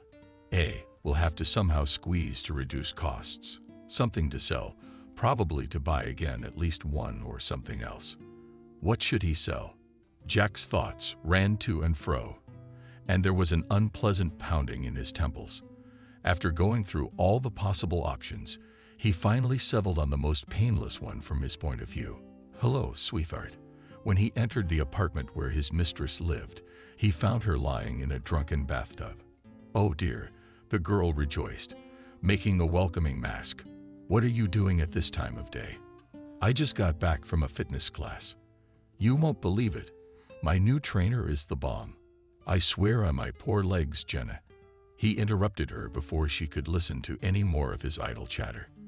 "I'm on a case." Yes, she daintily pulled her small and precise feet out of the cloud of foam. "Well then, dial my business." And she herself laughed merrily with her own puns. "No, and she didn't." Jack jerked his fiddle mouth in his face. "At all. Let's talk a little later." Suddenly, he decided and started throwing off his clothes. That's right. Jenna smiled broadly. Later, when they were lying next to each other on the huge bed across from the wide-open window overlooking the expansive loggia, they were smoking. As if casually, he said to her, "I had to get into some unforeseen expenses. My poor darling, she missed me enough. I pity the face, too." "Pity how?" "Yes," agreed Jack, throwing the butt into the ashtray. "Too bad. That's why we'll have to sell this apartment." What did Jenna resent about this sudden turn of events? Their sweet talk. Sell my apartment? Where do you expect me to live? But you've lived somewhere before. He shrugged his shoulders indifferently and reached for the pack lying next to him and took another drag. Wait, wait, wait. She jumped out of bed, and not in a joking way. Anxious Jenna threw her robe on and ran back and forth across the room. This is some kind of practical joke, right? It's like a louse test. Well, that's where you're wrong, honey. Am I smarter than you think? Of course I love you and everything, and you had absolutely no intention of selling my apartment. She blurted out the last words in desperation and stared at him confusedly, absent-mindedly. Didn't you? No, baby, not like that. He shook his head softly. No, it isn't. This isn't a joke or a prank. I need money urgently. I will have to sell it. In addition, let me remind you that this apartment and the car you drive and everything else that is here is bought by me and registered in my name. And you're not my wife to make conditions. If we have money, we'll buy another one. That's all. And what am I to do?" The girl's lips were trembling, and there were tears in her eyes. "Where to go? You can stay at my farm for now," he said, "or come home for a while. How do you like it? Look, you're really something." Jenna was indignant. "Where do you think you're going?" "Back to my mother's crib. The one I saw in a coffin and white slippers. Or the dorm where me and the girls used to live before I met you. And the Dakas are in the middle of nowhere. A lot of people go from out of town." "Jack, the silly Jack," said calmly, "if I have to do it, I have to do it. Don't yell like that. You ain't the first, you ain't the last. You'd better thank me for not putting you on the street at all. I know exactly what's going on. Oh, you know, Jenna, you realize that you can screw over an honest girl and make promises first to get her used to the good life and then dump her like that. As far as I'm concerned, you're not going to pay me anymore either." "I will," Jack promised. He frowned squeamishly. He liked the spectacle less and less, but there was nowhere to go. He did feel a certain responsibility for Jenna, but he had to admit she was overreacting now, and the anger going to his head along with every angry word she said was already suffocating him and keeping him from thinking soberly. "I'll only be less until I get things sorted out," he repeated. "Now that's really out of line," Jenna shouted. "What do you think I am? A pauper? I didn't find myself in a dumpster. I didn't find myself in a dumpster when I agreed to have sex with you. I've made it clear what I'm signing up for. You give me a life of security. I give you love and affection. Isn't that right? And you took advantage of my innocence. How'd you get your innocence kicked in the ass?" Laughed in her face. "Jack, stop telling me fairy tales. You'd think. I don't know how much innocence you were ashamed of. And that's enough bullshit. Like I said, that's the way it's gonna be. Your job is to keep quiet and listen to the woman. And if there's something you're not comfortable with, go home. Go home. To mommy's wing." At this point, he decided to end the pointless discussion. He gathered his things leisurely, got dressed in the big luxurious bathroom, and left. No more, not listening to the pathetic shrieks. The next day, I called the realtor again, handed over the paperwork for the apartment, wrote out a power of attorney, and the proceeds from the sale should have been enough to buy out some remote gas station. It wasn't much, but it was a relief. I had to make up for it somehow. "Jack, your whore surprised us here." Soon he got a call from a realtor who'd been in all kinds of trouble. "What else?"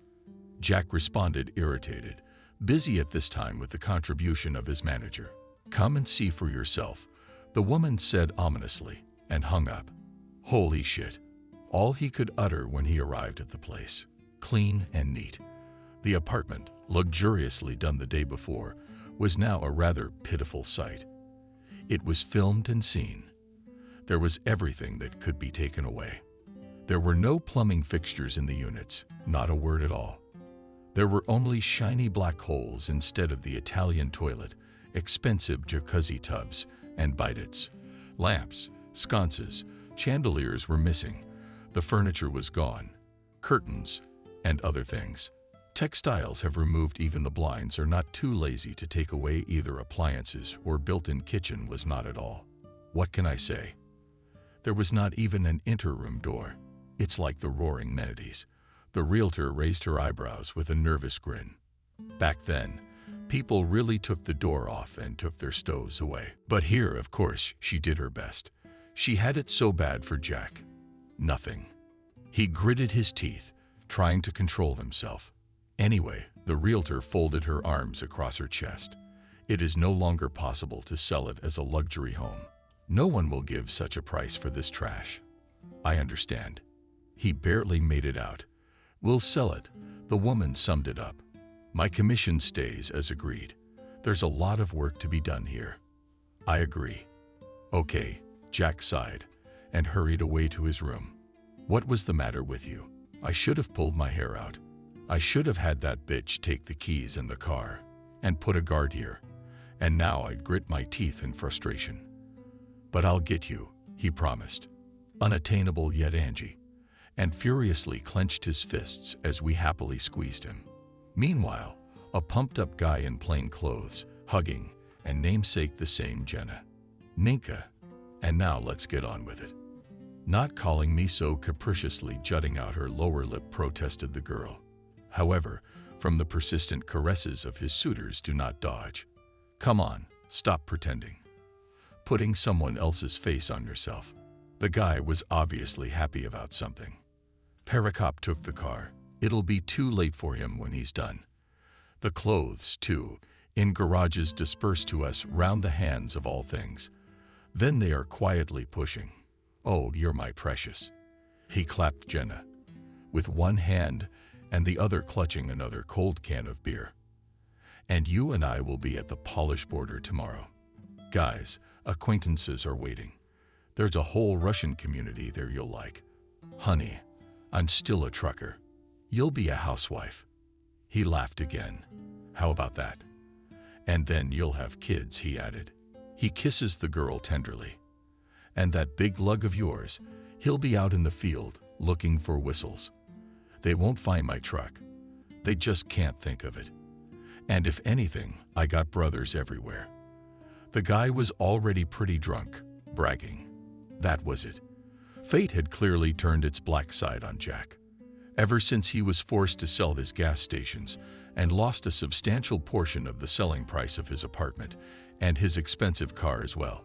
Trouble kept falling on him like peas. Of the skinny grate burned out. The most beloved profitable cafe in a good profitable place. The arsonist was never found and blamed it on faulty wiring. But Jack sensed that somehow that nasty slut Jenna was behind the incident.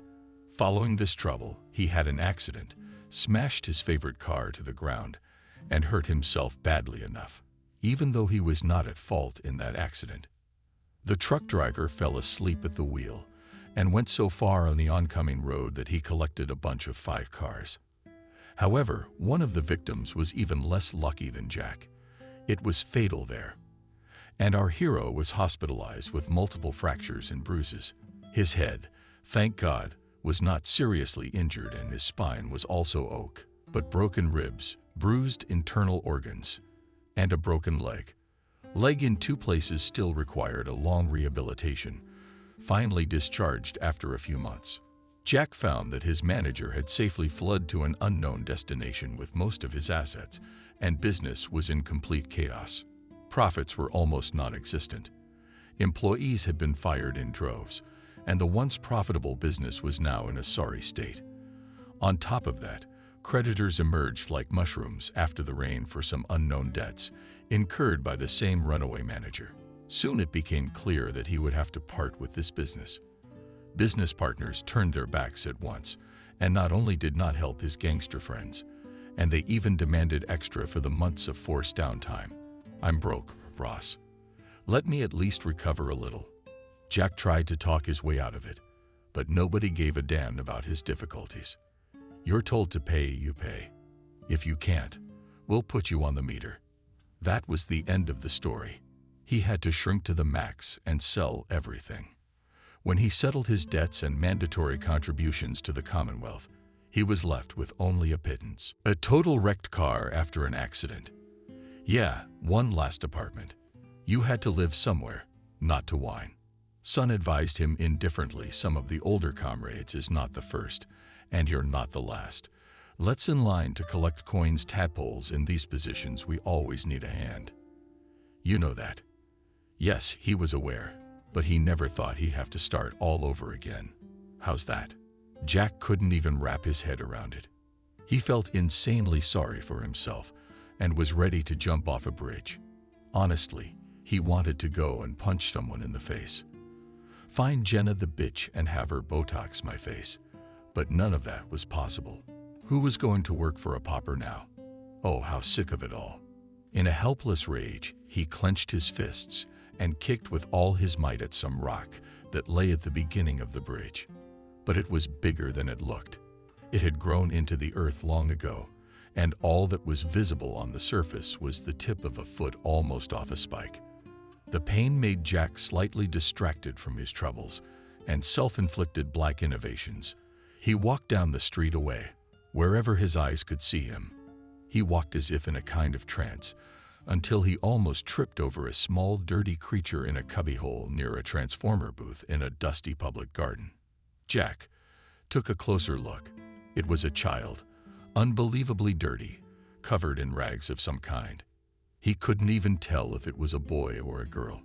It was April, and the nights were still quite cold. Jack overcame his squeamishness and cautiously touched the baby's shoulder. A frightening thought flashed through his mind. Could it be dead? But the child moved and turned his head, looked at the approaching and frightened, flapping his huge eyes behind his back. "What are you doing here?" asked Jack. "How can you be softer? It's cold. Where are the parents?" The baby didn't answer. He just shrank back and pulled his head into his shoulders as if he were expecting a blow. "No, it doesn't work that way," Jack suddenly decided. He forgot all about his difficulties, and something inside him flipped, as if a burning candle was burning. He felt pity and shame, and somehow he was not ready to analyze his feelings, but simply pinned Nadine to him. She was already there. He was about to run home, but then came a faint voice. "Went chick. Peace is mine." In response to this cry, someone groaned pitifully, and from the nearest bush crawled out scrawny cat, skin and bones, and just as cautiously stared at Jack, trailing yellow eyes. "Shit, there's two of you." Jack hesitated. Both the cat and the baby he could hardly carry on foot. Besides, the cat didn't seem very cooperative. What to do? "You know, buddy, we're going to call an animal cab now." Jack suddenly had his own conjecture and decided. He and Jenna had used such a service once before. She had a hankering to get a Spitz at the time. They went to get a puppy, but out of inexperience did not take the carriers with them. Takes care, advised to call such a cab. So Jack tried the phone, looking for the right number. And here's the geolocation. Yep, the car would arrive in 7 minutes. Not told, pleased with himself, he informed the cat for some reason. He even winked. The kitten, strangely enough, did not run away anywhere, but sat at a respectful distance and watched attentively. What was this strange man doing with his little friend? How on earth did you get yourself into this mess? Jack, in the meantime, was urging the passerby on from here to there, and gently cradling his little body, the child dozed off helplessly again, with his thin neck hanging down. I could see that he was extremely exhausted and his strength was running out. At last the car arrived. The driver, upon learning exactly who the client was going to transport, He almost wagged his finger at his temple. "What are you doing, man? How are you going to lure him into the transfer? Look, it's a sick stray animal too. Is he going to give me some kind of disease or something?" "No, I didn't sign up for that." And the cabbie was about to leave. But Jack stopped him and shoved a $100 bill firmly in his hand. "Friend, I really need help with the cage. But if I have to." The cabbie agreed right away. "Only you will catch it yourself afterwards." Jack carefully put the baby on the seat, wrapped it in his jacket, took the carrier, put it near the bush, and began to call out, "Cat, come here. Don't be afraid. I won't hurt you." The cat sat stubbornly in the bushes, nervously beating its tail at its sides, and was not going anywhere. As soon as Jack approached to grab him with his hand, he crawled deeper into his hiding place and thicket, and there was a menacing growl and hiss. "The hell with you," angered Jack. "In a few minutes, as you know, you can keep disappearing around here." From the open car came the piteous, childlike voice of a fluffy, quiet, hopeless wail again. The cat got alert, raised its ears, stopped hissing, and, as a shadow, slipped out of the bush, assessed the situation, and in 2 seconds, having passed all obstacles in the form of a terrible stranger and a cage, jumped into the car, sat down on the back seat near the human lump, and hissed furiously at the return driver. Like a tiger, shook his head. How to ride with him? "Slowly drive," told Jack, who still hadn't lost his bossy intonation. He climbed into the front seat. I was careful to fasten my seatbelt to the child in front of me. "He won't do anything to you. You see, he's guarding his friend. If we get there without incident, you'll get the same amount of money." The emboldened driver shook his head resolutely and drove off. He had driven jerks like that before. Not for the first time. Still, his natural curiosity soon got the better of him.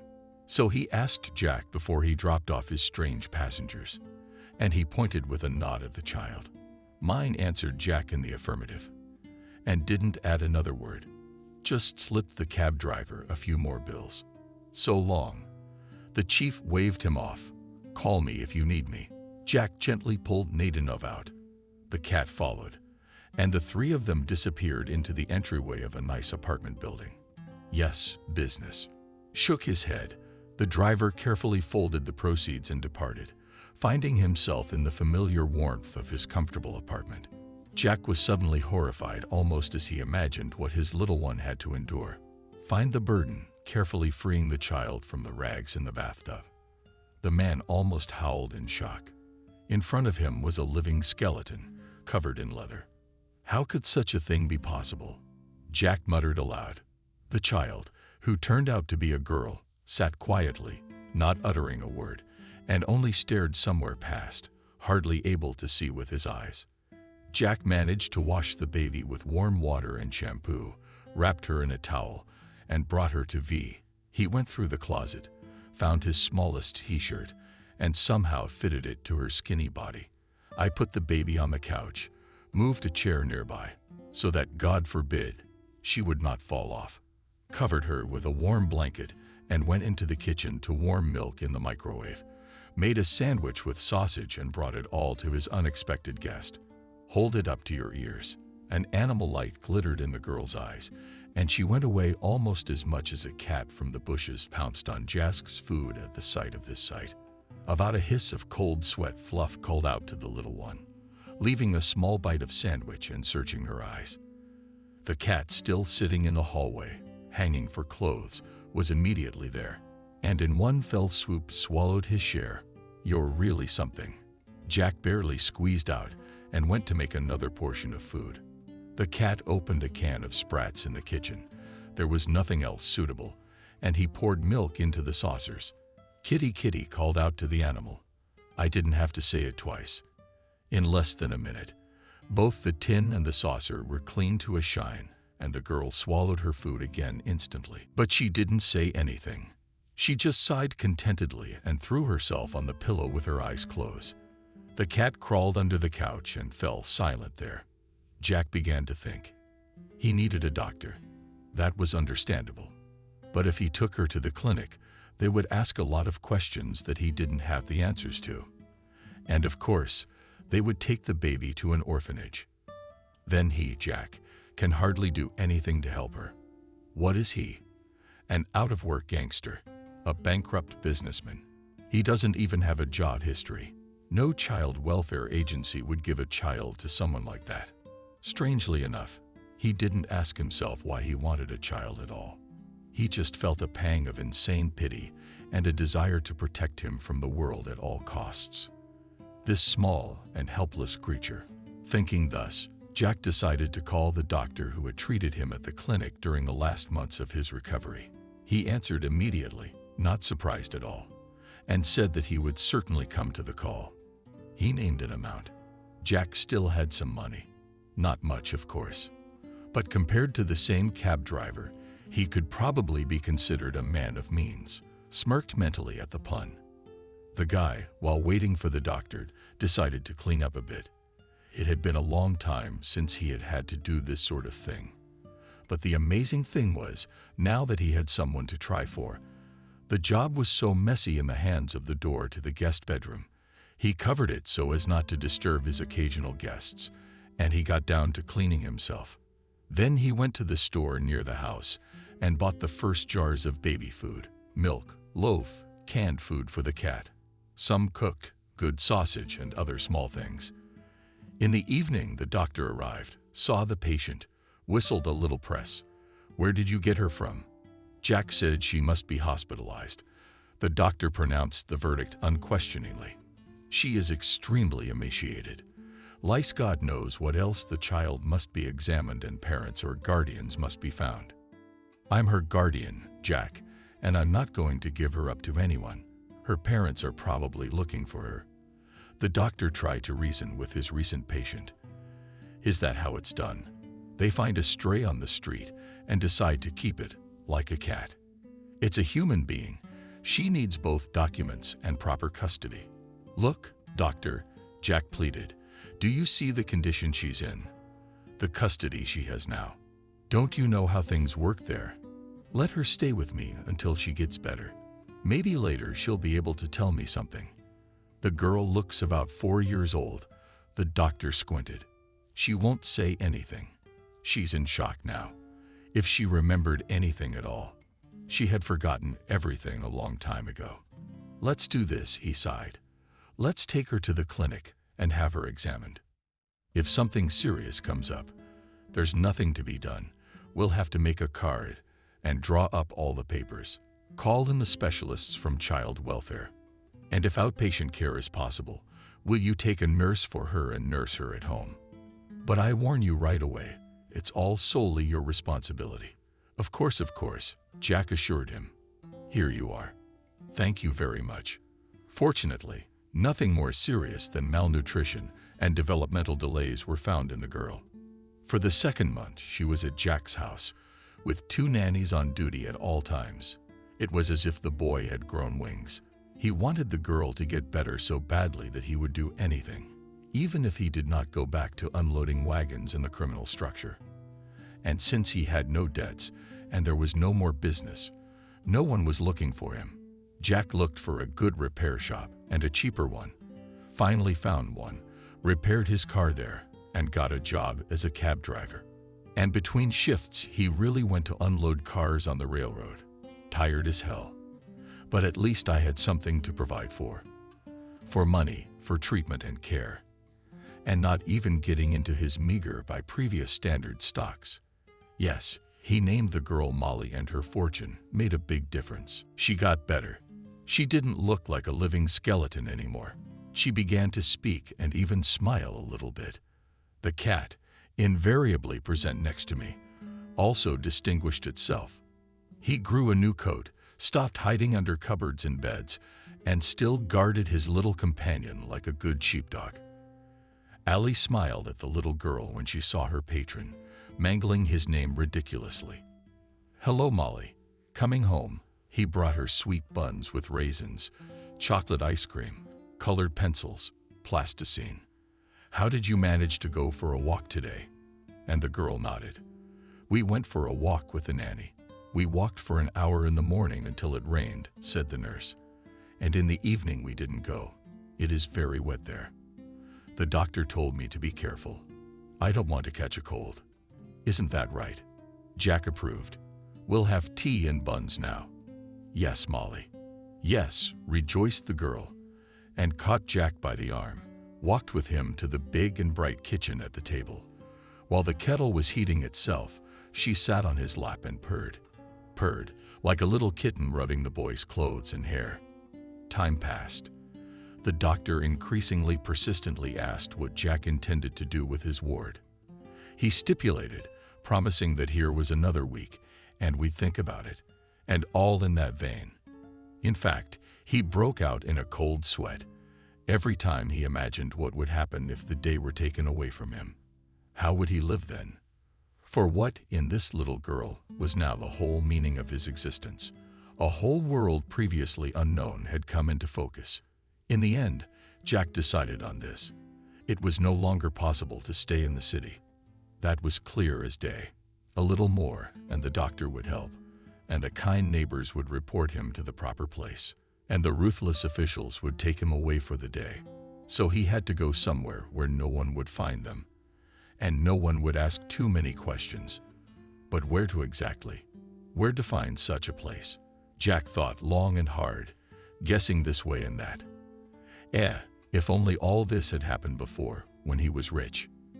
Then she and Molly would go anywhere in the world, even to the Maldives or the Himalayas. And they would have lived happily ever after, though, thinking along those lines. Jack had somehow discounted the fact that as a formerly rich, indifferent, and calculating man, he would never have thought to trudge around the city on foot, looking at dusty roadside squares. There was only one thing left to take home to his mother for the day. Jack had no doubt at all that she would accept the girl as her own.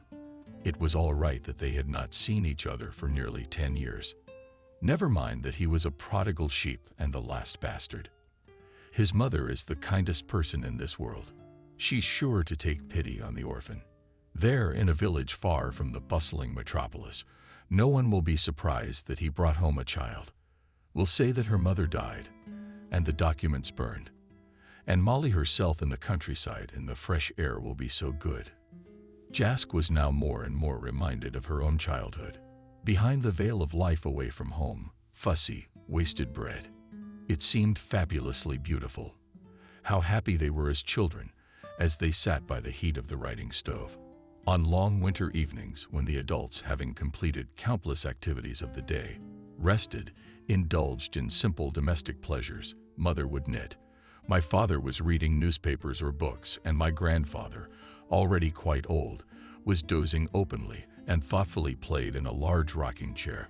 My uncle and my father's sister's aunts also came, bringing their husbands and daughters-in-law and their children with them. Noise, clamor, and joyful laughter. And afterwards they sat at the long, simple table made of smoothly abstracted boards, all together eating barbecue. I can't help but salivate. How we used to run across the courtyard to the bathhouse in boots on bare feet. How we used to decorate the big Christmas tree. And in summer, there was no better time than the hot smell of berries and fresh leather grass. A country summer. The river, the mountains, Svoboda, the sand pit, where you rode down the slopes like an ice slide, sighing clouds of sand, looking for eggs, fish their lizards swimming in a big pond, humming fish at dawn. God, once you start remembering, you can't stop. It's all settled. He and Molly are going home to the country. And there was only one nasty thought dragging at the soul like a beetle on a tree. It wouldn't let it rest. Is his mother still alive? Lots of things. Jack decided defiantly not to take them with him, and not to let them sit on them beforehand, lest he guessed his intentions beforehand. The doctor, who is already frowning more and more every day. Little by little, in small pieces, I carried to the car the necessary things that would come in handy on a long trip with a little one. A pack of diapers, wipes, wet supplies of water and food in sold-out packs, a couple of toys so Molly is not bored on the road, some clothes, bought something new, took some of the old stuff away, and even bought a second-hand map. I waited till the planned day, sent the nurse to the store, asked him to buy something urgent for the day. I put the cat, which got used to the new master, into the carriage. He left a power of attorney for the apartment in advance with the same realtor. She had never once let him down. She knew and did her job. Well arranged and where. To which card to send the money. He didn't tell her he was leaving for good either. Said he had to go away on business for a while. Here we go, Molly. Jack fixed the little girl's jacket. Now you and I will go to the village to grandmother's house. Very demanding, capricious little girl stretched out. Where's a bite? With us. Don't worry, it's sitting in the back. Look. He took out a plastic cage and showed her. See, our Fluffy is coming to the country with us. And Molly smiled. She likes to ride in the car with them. Jack often took her to the park or the waterfront for a walk. And now the girl decided that they were going on one of those walks. You get some sleep. We're going for a long ride. The guy gently strapped the baby into the baby seat with a harness. Long, but fast, you know. Yes, Molly nodded and smiled dazzlingly. Let's go, Daddy. Let's go, daughter. He looked at Daddy's Molly with emotion, and she had only recently begun to call him, at the instigation of the babysitters. And when Jack heard her call her for the first time, he almost burst into tears. God, he'd tear anyone to shreds for that baby, so he wouldn't tire much for the day. Halfway down the road, he stopped to spend the night in a roadside motel. Though he could have driven clear roads to the spot, it was 13 hours, no more. But there was no hurry, so they had a quiet dinner. They walked around the covers, said goodbye. They read a bedtime story about the princess, and Molly went to sleep peacefully by her caring daddy. And the daddy was not a fool, and being afraid of being chased, covered the license plate with a special film. Now they could not be found, even on the cameras, if they were caught. Early in the morning they drove on, and in a few hours they reached the border of Jack's home region. Here began the most familiar land of his small homeland. It seemed as if every tree, every roadside pole, and even the stray dogs lying lazily at the gas stations on the road greeted them in a special way. What is it with me not like old age creeps up with surprise, he thought, and then, laughing to himself, chased away foolish thoughts. What the hell is old age? He wasn't yet in his 30s. Next year he would be. It was getting closer and closer. He and Molly drove up to Jack's home in the village. Home sweet home.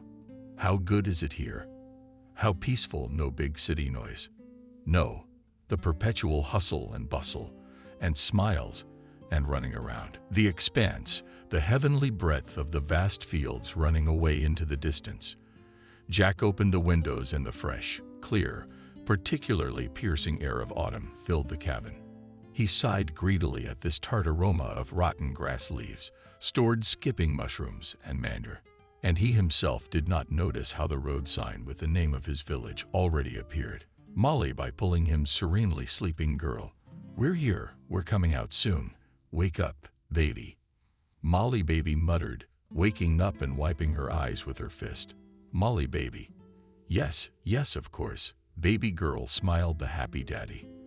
In the last month his Nadia began to speak better and better. And here I am even correcting my father, you are my good one. He parked near the common house, unbuckled the chair, picked up the girl in his arms, and stepped toward the familiar to the painfully familiar gate. His heart clenched in his eyes. Tears came to his eyes. Taking a deep breath, Jack pushed the door with his hand, and the door wouldn't budge. He put it back, his foot already in it, and stood staring dumbly at the wicket for a few seconds. What kind of news was this? For as long as Jack could remember, no one had ever locked a door in the village, much less a street one. Distractedly regretted his eyes, found the button of the bell, neatly covered with a piece of rolled-up rubber on top, so as not to get wet from the rain. So that was a novelty, too. Had my mother really brought a bell into the house? I couldn't believe it, but the facts spoke for themselves. With a shrug, Jack pressed the white round button for 2-3 minutes. Nothing happened. Then he pressed a second time, A couple more minutes passed Daddy to her in a searching tone of voice. Molly, frozen, when do we go to the cabin? We'll go now, Jack promised her, but not so sure anymore. He was just now assessing his options for climbing over the low fence. Climb, however, or go around the house and knock on the back windows from the vegetable gardens. There had been no fences there for centuries, but everyone's vegetable garden was down by the river and potatoes grew freely. What in the world is going on here? Jack grumbled unhappily, and was about to really go to the back of the house. But then the front door in the orchard slammed, and along the little path along the apple trees a figure, not a mother, moved. A man or something. Who do you want? He looked at Jack cautiously. He asked, stepping closer to me. The guy was confused. Blagoveshinsky, anyone? He added. With horror, I realized that not all of his relatives could be alive. But at least someone must be left behind. The man muttered. Distant relatives again. Sort of. Jack agreed. Now the man muttered, but he didn't open the gate. Instead, he turned and walked back to the house. Grandma barked, so much so that Jack shuddered.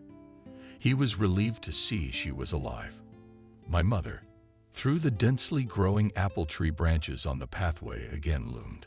A woman in a simple house dress and galoshes on bare feet came closer, smoking chili in an old new coat. Mommy, Jack said quietly. Mommy. The woman froze in place and stretched her neck under her blind eyes. And there is definitely an old hunting dog. What was it that didn't look like Mommy? Jack stepped forward and leaned over the low wicket and held out his hand to his mother. Mother, it's me. Jack. The woman moaned pitifully and thinly and staggered back. The boy grasped her forearms tenaciously and with the other hand pressed against her neck. Molly, hold on. Mom, don't fall. It's all right. Jack. Repeatedly, mother grasped the fence with her hand. Jack, son. Open up for us, Mom. The boy asked you. Locked up. Locked up. The woman echoed back and then came to her senses. God, what am I doing? I stepped forward awkwardly. She pulled her whole body toward her son and sent him to fumble, rather than to see Jack's baby in his arms. And who is that granddaughter you have brought to you? Molly's son, smiling contentedly, informed her. Oh my God. The mother put her hand over her mouth, raised her eyebrows, noisily sucked in air. God, thank you. You waited. Come on, don't cry, Mom. What are you? Scared Jack, such a violent motherly reaction. Is it necessary to cry? Are we going to rejoice now? Let's go inside. Mom, Molly's freezing. Yes. Mother's got it all figured out. Come on, son. Alex cheerfully called from the threshold. They were barely inside. Alex, what's the joy? And Jack came and brought my granddaughter Molly. Jack came out of the room. The man was staring at the new arrival. Was it you? Alex. In turn, the lad was surprised, recognizing in a strange man his former teacher. He was used to giving a good kicking and hitting right and left and demanding angrily that the boys get wise and do something instead of smoking around the corner. Jack put his clothes down on the floor, and his mother immediately began to fuss over them, and if by whispering all kinds of funny words. Who's that? There's such a nice, little, lovely one. Whose sweet little girl is that? Is it Daddy's? She looked at the strange woman distrustfully. Molly, ready to burst into tears. Fluffy, she called, finally remembering, as always, her friend and protector. Daddy, get the Fluff. My daughter. Oh yes, Fluff. Jack squatted in front of the baby. I'll go to the car and be right back. I'll get the Fluff. Don't be afraid. Okay, I'll be right back. Okay, with tears in her eyes, Molly promised quickly. She asked pitifully. But Jack had already gone out for the transfer to the car. What's that supposed to mean? Alex grumbled grudgingly. Barely a door behind the guest. He hadn't set foot in his mother's house for years, and now this. That's right. He wants to hang a baby on our necks. Come on, Alex. The woman said. He's my son. Can't he visit his own home? Then Jack came back, and the conversation was over. The usual joyful inquiries began. Where, how, what? Who was whistling merrily on the gas stove kettle? All kinds of food appeared on the table, and the cat, released from its cramped cage, immediately crawled under the sofa in his old habit of not trusting anyone. What a cat! The muzzle is wide across itself and unusual color, said Alex. The pedigree would look like a Briton, Jack agreed. But I don't think so. I found him in the park together. He stammered, almost saying it. We went for a walk together with the new girl. We were there with Molly. He corrected himself immediately. She was so attached to him. It's just amazing. And he follows her too, like a guard dog, not anywhere without each other. How sweet are you? Meanwhile, she couldn't get enough of her granddaughter Jack as a mother. How old are you? 4. The girl got used to and imbued with the confidence of the kindly elderly aunt. 4 years old, she repeated, and showed the same number of fingers. Oh, what a clever girl. Reinforced new grandmother. Come on, eat, or they'll get cold. I do not want to. The girl stepped. I want a Nesquik. Nana is chocolate balls. That's what she calls them, Jack explained. We have some with us. I'll get them. God, what do they feed kids in the cities? Alex sighed disapprovingly and sent another shot of clear homemade moonshine into her mouth. Jack refused to drink, and his new cousin did not like it at all either. He made himself a city man, came in a fancy car. Now he's turning his nose up at us. While we were sitting at the table, the mother was telling the dear guest about her family and friends. Cindy's been married 8 years. She's got 2 young boys. You ought to call them in. Let them at least stroke you, and you on them. It's been years since we've seen each other. Tomorrow we'll be sure to call them, said Jack, yawning. Of course, fussed mother. You should be resting, you know. Molly is already pecking. She looked warmly at the girl, trustingly pecking at the side of her so big and quite grown-up son. This simple picture reminded her good heart of such unheard-of joy that it hurt to breathe. It seemed, she sighed, a little deeper. And this unexpected happiness would crumble away, turn only into ghostly visions, into rainbow dreams. But no, the returned son and granddaughter were not a dream. They were sitting here in their native kitchen, perfectly real. And Jack had changed so much since their last meeting before they parted. Who knew he would come home? Only 10+ years later, thinking like this, Evdrina was knocking down pillows and making sheets, making beds for her son and granddaughter. Tell me, son, how have you been living all these years? At last she asked quietly, left alone with him in the cozy warmth of the small bedroom. And where is your mother for the day? She did not come with you, hopefully. Mother is dead.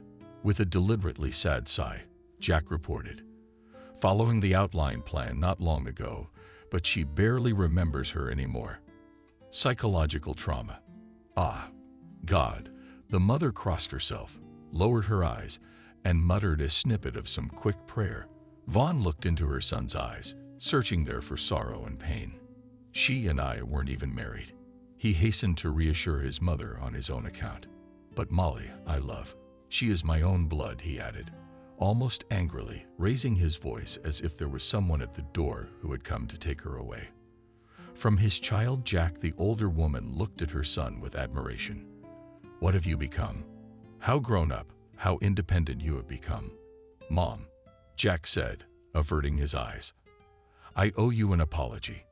I'm sorry I behaved like a jerk the whole time after Jack died, and all I could think about was myself. Nothing, my son. Quietly his mother said, and came closer and kissed him on the forehead. Nothing. You had a psychological trauma too. They hugged each other and sat for a while in silence and semi-darkness. The rooms were cozy, lit only by a small light. The table lamp, standing beside the bed, opposite, spread its neck serenely. Thin, alive in sleep long ago, Molly slept. How does she look like you? My mother smiled. He came close to the couch and moved the chair, throwing a wool blanket over it. She's going to topple over in her sleep. In his sleep. Tomorrow we'll go to my father's cemetery, Jack said, sinking into a deep sleep. Good night. Good night, son. Mother went out quietly, shutting the door. All around there was an almost palpable silence and an incredible peace unimaginable in the city. Only the twigs of old cherry trees trembled faintly in the autumn wind near the wall of the longhouse. Yes, there was a restless dog somewhere in the alley. Jack reached out, putting his own movement into it. One last effort before falling into a deep sleep. A switch flicked, a dim lamp, and the world immediately plunged into absolute darkness, and morning greeted them with such bright and warm sunshine, as if it was still summer outside. My mother, who had already had time for a whole mountain of pies since the early hour, was also shining like the sun. Wake up, my darlings. Good morning. She hugged her son and took her granddaughter in her arms. Let's go to breakfast. You are the only one we have been waiting for. And yet, so far you are accustomed in the cities. You read drachmas before dinner. You and Alex quietly stepped in, getting up from the chair next to the stove. Come on. Alex cursed his mother. They must be tired from the road. Yesterday, Jack, happy with everything at home, forgetting his sweetheart, did not pay much attention to the grumbling of the old man. So what if they got together with his mother? Didn't bother him much either. It was a mundane thing. She wouldn't be the only one to forge one now. And what right did he have to judge and meddle in his own business? The house and the household required a strong man's hand. It's quite obvious. There's a decent bathroom in the house too. Before, there was none at all. And the hot water was turned off. And in general, everywhere you look, you can feel the master's grip. And I brought you presents, Jack realized, and went back to the car again, and brought a big box. This is a robot vacuum cleaner, Mom. It will crawl around and clean for you. Really? My mother flashed her arms. They'll think of all sorts of things. And this is for you, Alex. Jack handed the man a beautiful upright box, a 10-year-old Georgian, and added a gift card envelope to a well-known supermarket chain, one of which was in the local district center. Well, for some reason, Jack blurted out in a smile, Alex, pleased with the gift. You shouldn't have been. Yes, you should have. Well, let's go to the cemetery. That's his mother's. At his father's grave, Jack knelt down, folded and stood for a long time, gazing into the glossy colored oval on a simple iron monument. Finally stood up, swung away his jeans, and said, turning to his mother, in the spring we'll put a new granite. Son only managed to utter a woman, wiping her eyes with the back of her hand. Are you coming to stay with us for long? Alex asked more good-naturedly at dinner. Last but not least, his complacency was affected by the sum he saw on the gift card. It was good money for the countryside. You can buy, for example, a lawn fork or a water pump, make automatic irrigation, so you don't have to walk through towns with a hose, and don't make mud. Yes, there are many things you can buy in the economy needed. It is only necessary to think carefully. We have to think hard, so as not to miss a chance. We'll see, Jack replied evasively, not wanting to give away his intentions just yet. He needed to look around first to see what was what. He had already seen his sister. After the cemetery, he'd gone to see his mother and Molly, and met her husband. It's okay, the guy from the neighboring village lives there, and has 2 kids. Everything is good. Now they should look for a place to live. They won't stay at their mother's for good. There's a landlord in the house without them. Yes, at first Jack had planned to leave his clothes here and return to the city to take up his old trade. But the more he had grown attached to the girl in the city, the more it became apparent to him that he would not go back to his old way of life. And here in my small motherland, with the proceeds from the sale of the apartment, you can probably buy something decent and still remain to save for a rainy day. And then there will be something to look for. Anxious thoughts about how and on what he and his daughter will live in the village. Here at once left Jack. Isn't he a healthy young man? Can't he find something to do to provide for himself and the baby? Do you remember Nick? Suddenly my mother asked, taking the plates off the table and putting the kettle on. I remember, Jack frowned. Nick, his classmate, was the son of the same John who killed his father in a fight. That murder was ruled accidental, and the perpetrator got 8 years in total. That's how the human life of his own father, a fine, rare man who could still live so many great years of grandchildren to see. And his father? Jack asked his mother. Is he back yet? No, she shook her head. Died in the penal colony, I think, of tuberculosis. Jack suddenly felt a pang of joy and relief, as if fate itself had taken hold of a sharp sword. So, continued the mother, he's our chairman now. Who's how much? Jack marveled, distracted from his thoughts. Well, yes, she nodded, confirming her words. It's called chairman of the board now. I see. Jack, on reflection, drank his tea, looked out the window. Let's go for a walk, he decided, and collecting the novelty, went out of the gate with it, to the former Collective Farm Administration Building. Now it was a short walk to the administration building, stopping at every corner to collect beautiful leaves. It took them about 15 minutes to get there. The schedule on the door sign indicated that lunch would be over in about half an hour. Jack pushed the door open. It creaked open. I'd like Nick, he said. The ruddy maiden at the table in the waiting room. He's at lunch, she informed him, glancing intently at the stranger. In fact, he probably won't be back today. What is it? The visitor inquired indifferently. There is no work. Nick has different jobs today. The secretary frowned. I see. Jack said goodbye and walked out of the room back into the fresh air. Satisfied with this turnaround, Molly dragged him with redoubled energy, picking up leaves again. He took her home and left her in her grandmother's care. And he walked the familiar path to Nick's house, explaining the work of Nick's chairman. It turned out just as Jack had anticipated at home. The chairman was working tirelessly for the common good, surrounding himself with a battery of beer cans. It was never customary to lock the door here. But Nick's house turned out to be locked too. I had to call and wait, and while I was waiting I looked around. His father's old house had been torn down a long time ago, and the wooden fence was crooked too. Instead, a solid 2-story mansion of red brick with real skulls had been erected. A few minutes later, an unknown young woman opened the door, pretty, well-groomed, with a nice figure. Who's Nick for? I'm a friend of his from school. I'm visiting my hometown for a visit, so I came by for old time's sake, cheerfully reported, smiling the sincerest smile of Jack. Ah. The woman nodded understandingly. Well, come in then. You are not from around here, are you? Jack asked her as they walked up the neat stone-paved path to the house. Yes, from the shop, she answered as she opened the front door. You go over there to the left, and to the left was a large dining room with a view of the conservatory. At least, that was the name of the large insulated terrace adjoining this part of the mansion.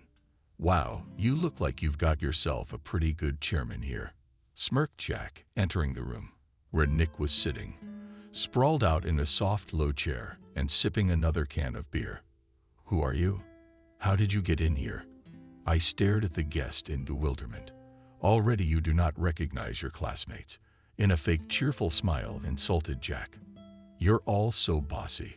Jack finally recognized a classmate. Nick hesitated. What are you doing here? He was all alert, not expecting anything from this visit, especially the good ones. First of all, they parted 10-odd years ago, not on a very friendly note. Tragic circumstances contributed to that, or rather, they used to. In the first years after Jack's departure from his native land, and then they disappeared altogether. He smiled broadly at Jack himself. He had no intention of recalling past grievances now. So many years had passed, and of course the complacency, attitude, and peacefulness in which Jack found himself was in no way personally to blame for what had happened. Since his return home, it still hasn't left him. What was going on here now? It was still necessary to understand, to get into the situation, so to speak, and that was the purpose for which he had come to see Nick. After all, That man was in charge now.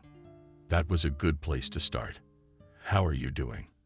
I see you're doing all right. Jack didn't wait for an invitation and took a seat in a nearby chair at the low table.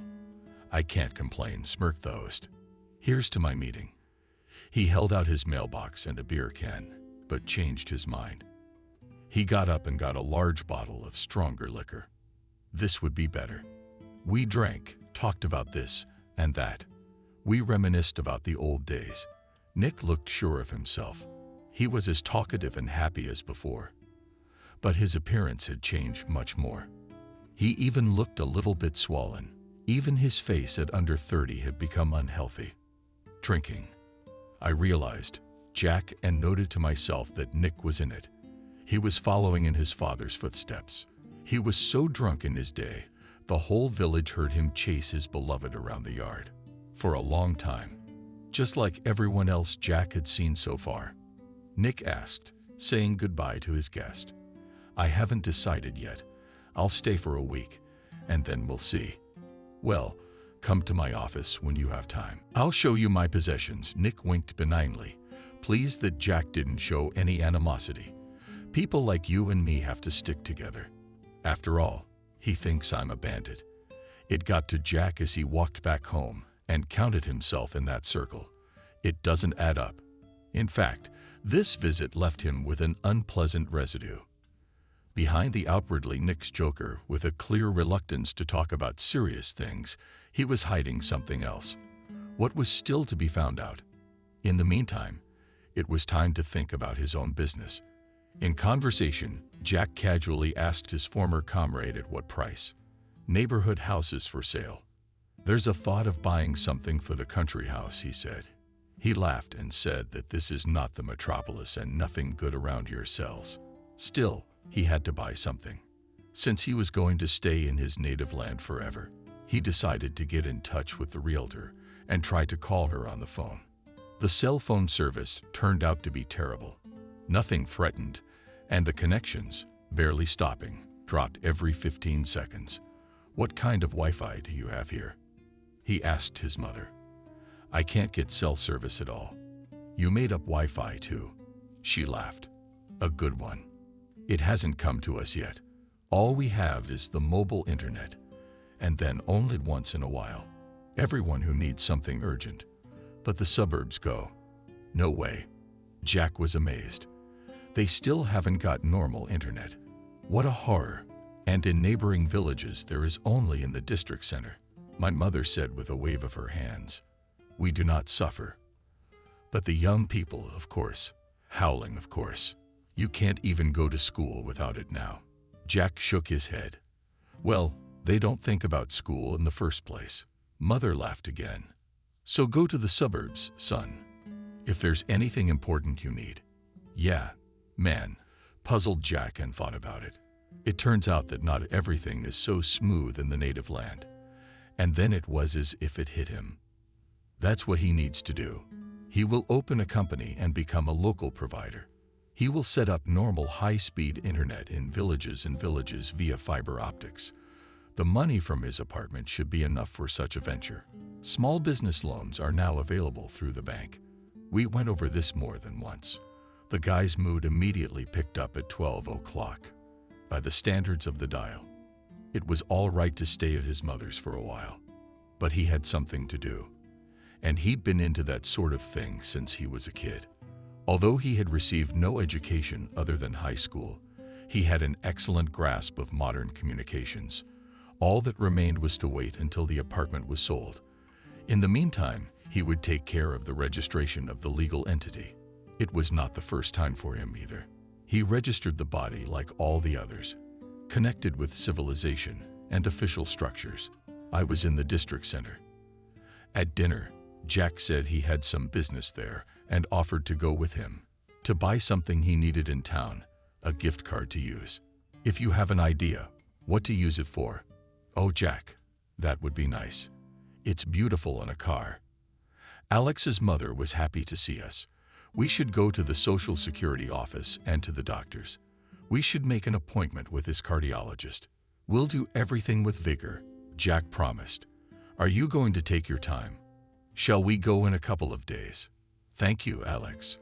I shook his hand. I respect the right approach. Come on, we are not strangers now. Jack smiled.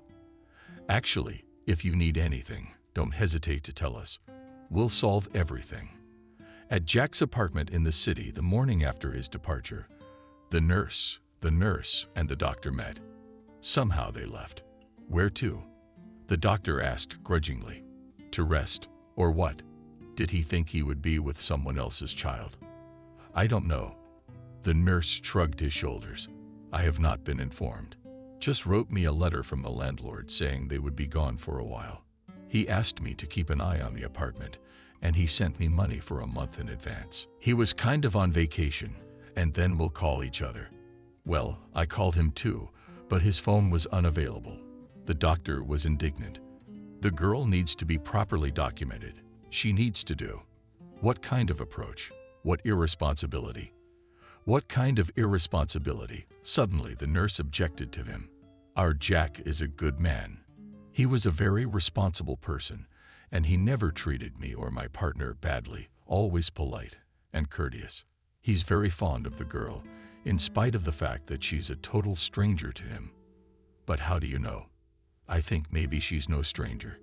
Maybe he's not telling me something. And she looks just like him. And he calls her daddy.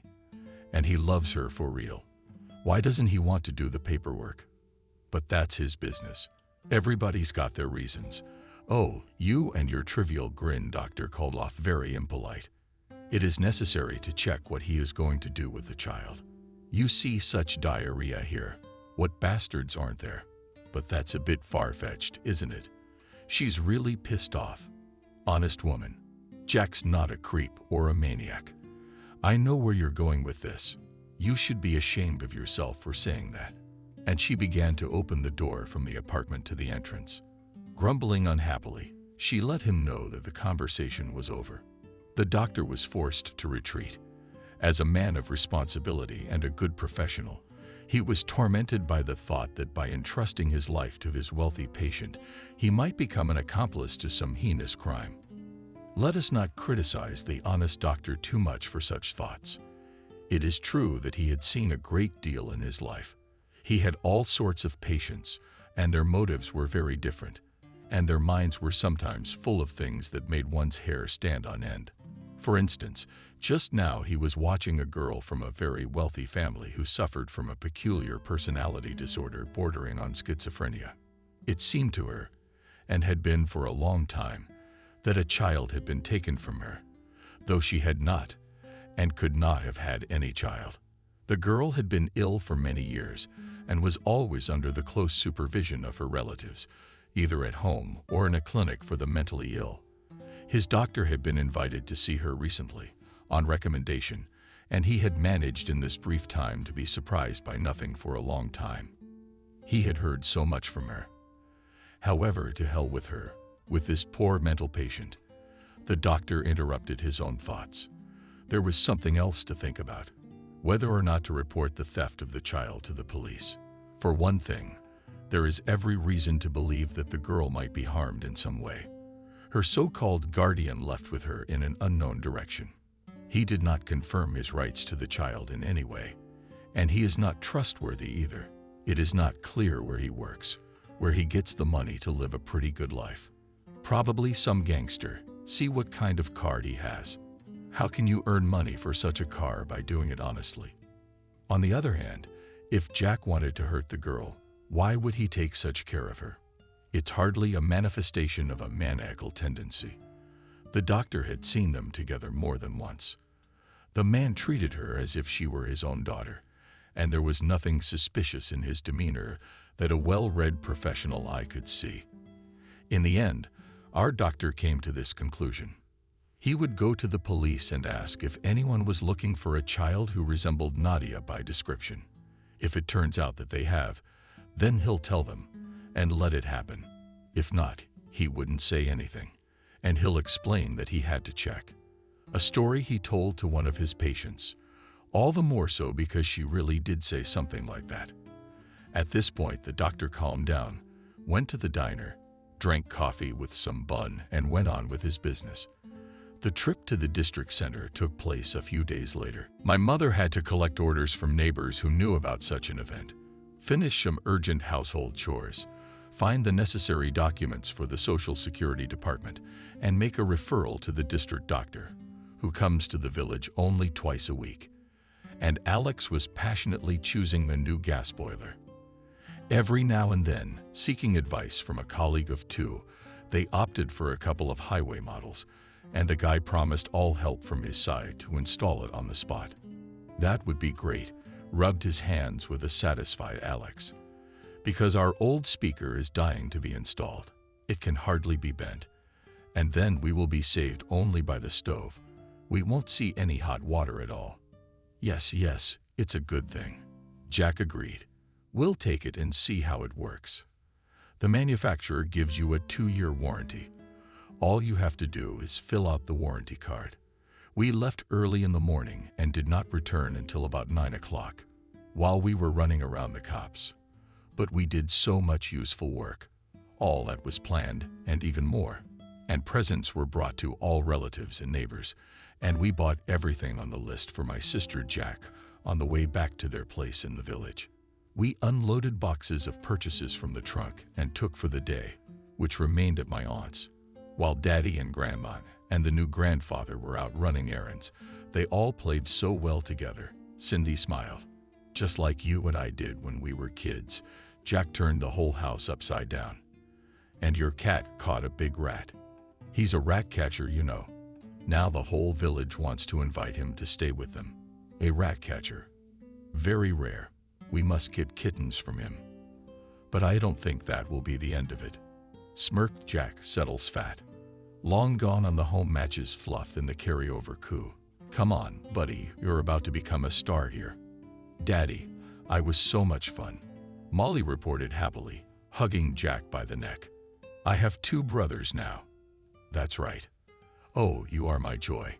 Jack kissed the girl tenderly on her velvet cheek. Well, let's go home. Not home, protested the girl, stretched out. And to grandmother's. I want to stay at Grandma's, so at Grandma's we are home. Jack stroked her head. This is our home too. Yes, the girl nodded. Another home is so much better. Through the mouths of babes, as they say. Alex began important, and all present laughed amicably. The registration of the new company was over in a week, and it was necessary to go to get the appropriate documents. In the meantime, the apartment was not sold, and there was no money to buy everything they needed. They had to do something. Jack enthusiastically began to work on the household chores. Here to tinker, there to repair. His hands remembered various small things. He'd been taught by his father as a boy. I see your son's come into his own after all. He's just like his father now. Adrena said approvingly. The neighbor came over for a chat. They both sat down to tea and looked out the kitchen window, looking out the next yard into the courtyard. Jack had spent the second hour straightening out a big pile of old days, destroying them on an even trail. Thank you, Evelyn, happily responded Adrena. I'm not happy myself. So many years of disappearing. And now here we are. It's unexpected and so nice. Even more unpleasant, agreed Evelyn. The children are our continuation. Can he stay here forever now? I don't know. He hasn't said anything yet. Adrena shrugged shakily. We haven't asked Alex. And you ask, the neighbor advised. Still you, the mother, should know what the son's intentions. I see he's a serious guy. I guess he didn't like the crooked road. I didn't have to ask. That same day at dinner, Jack told them himself, excited that the apartment was finally for sale, and at a good price. He, when he found out, sat down and figured it out that there was enough money. He would not have to take out a loan. Of course, he would still have to see how the business would go and hire workers. But there are resources for the first time. We'll have to stay with you for a while. A little worried. He asked his mother and stepfather. Is that so, Jack? The woman gave a wave of her hands. It's your family home that your father left you. Of course, you and Molly must live here. Where else would you live? What kind of talk? "Jack, what is it really?" Alex said. "I'm sorry, I was a bit upset at first. I was looking at you myself. You know, what rumors were rumored here. But now I see you're a decent guy. So you decided to do business the right way. It'll do people good. Anyway, I approve. I just need to find an office," Jack said thoughtfully. When the family explanations and other manifestations of joy on such an occasion were over, "I think I'll go to Nick. I'll ask him for a room in the office for the first time. There's nowhere else. No matter how you look at it, there is no other administrative building in our village. Don't mess with this scoundrel, for God's sake." Suddenly, Alex got more serious. "No good will come of it. What's the matter?" Jack frowned. "Why do you call them that?" "What else to call him? When he robbed the whole village angrily," answered the stepfather. "What do you mean, robbed?" Jack was surprised. "What kind of a story is that?" "Tell it to Alex," and he did. He didn't want to drag it out. According to his words, confirmed immediately by his mother, the story was as follows. About 8 years ago, when Nick became the new chairman of the joint stock company, it was still a collective farm, because it was more familiar that way. It divided large farmland into equal shares of 40 to 60 hectares for each of the former collective farm's employees. You see, it turned out that the law requires it, to allocate everyone a department, but the villagers were glad that overnight everyone became a real landowner. They were handed out papers where it was all specified how much was due to whom, depending on the length of service. Alex, for example, got a plot of land in a good place near the forest of 60 hectares. To Jack's mother, you are even more for yourself and for the deceased husband, a total of 120. The villagers began to make far-reaching plans. Who was going to sell? Were going to sell their hectares, especially since there were those who wanted to buy also for good money. Those who are younger or children helped a lot. They were going to establish their farms. But all these plans went to hell. The new chairman gave out plots and invented at once any fees, and the necessary documents were drawn up, allegedly the decision of the general meeting. And what kind of meeting has never invited anyone to any meeting? And here it all turned out to be legitimate, and began to villagers' papers, official paperwork to come by mail with stamps, all as they should, like pay fees in such and such an amount to such and such a date. And where did the money come from? On these dues went there is discontent complaints, and the answer is one, there is a decision of the general meeting. Either pay, or if you cannot, sell your allotment, and not to the side. No, it's a very clever arrangement. You can't go wrong. How was it possible to sell? Only to the collective farm again, the joint stock company, or whatever the hell it was. Well, what to do? So they slowly began to sell for a penny, to be honest, at the cadastral value. One sold, the second sold after him, the third one started to follow. Soon most of the village sold back their hectares, and the actual owner was the chairman of the board. They made up some fake papers. He created another company and bought all these shares for cheap, and the rest, who had not yet sold, he forced them to sell to him through the courts. The bastard. It's like he's the biggest owner now. He's the only one who gets the rest. You can sell. That's how Alex finished his story and sighed irritably. In short, he was mad for good. Only the chairman. Who is he after that? If he is the last rascal. He is, Jack said thoughtfully, and frowned. It's not a pretty story. We should discuss all this with a good lawyer. Do you still have the documents of sale and the old ones, when the plots were allocated at least a copy? Is there anything left? My mother shrugged her shoulders indifferently. There are in a box. Do you want to see? Yes, I'll certainly look later, decided Jack, when he had some business to attend to. His business took a lot of time and effort. Molly was mainly dealt with in MATI Alex, and Jack did not come home until late at night in a state of fatigue to the point of impossibility. But at the same time, he felt a deep satisfaction from the results. Everything was going as it should. It was eventually decided to set up temporary office space in Alex's house, still orphaned, having stood for several years without an owner. When she and Adriana decided to move in together, the choice somehow fell on its own on her dwelling. What woman in her right mind would trade her own comfort and coziness for a disorderly nest for the apple of the bachelor's eye? Such a bachelor was Alex, a retired school labor teacher. Alex, as everyone called him without exception. But Adrina overcame tradition and began to call him by his warm and affectionate name, Alex, thus showing that this man is now tamed at home, taken to the household, and generally her own. She did. This, of course, unknowingly, but it all became clear to everyone. And happy is still a woman's toy. Some teasing and conversation starters.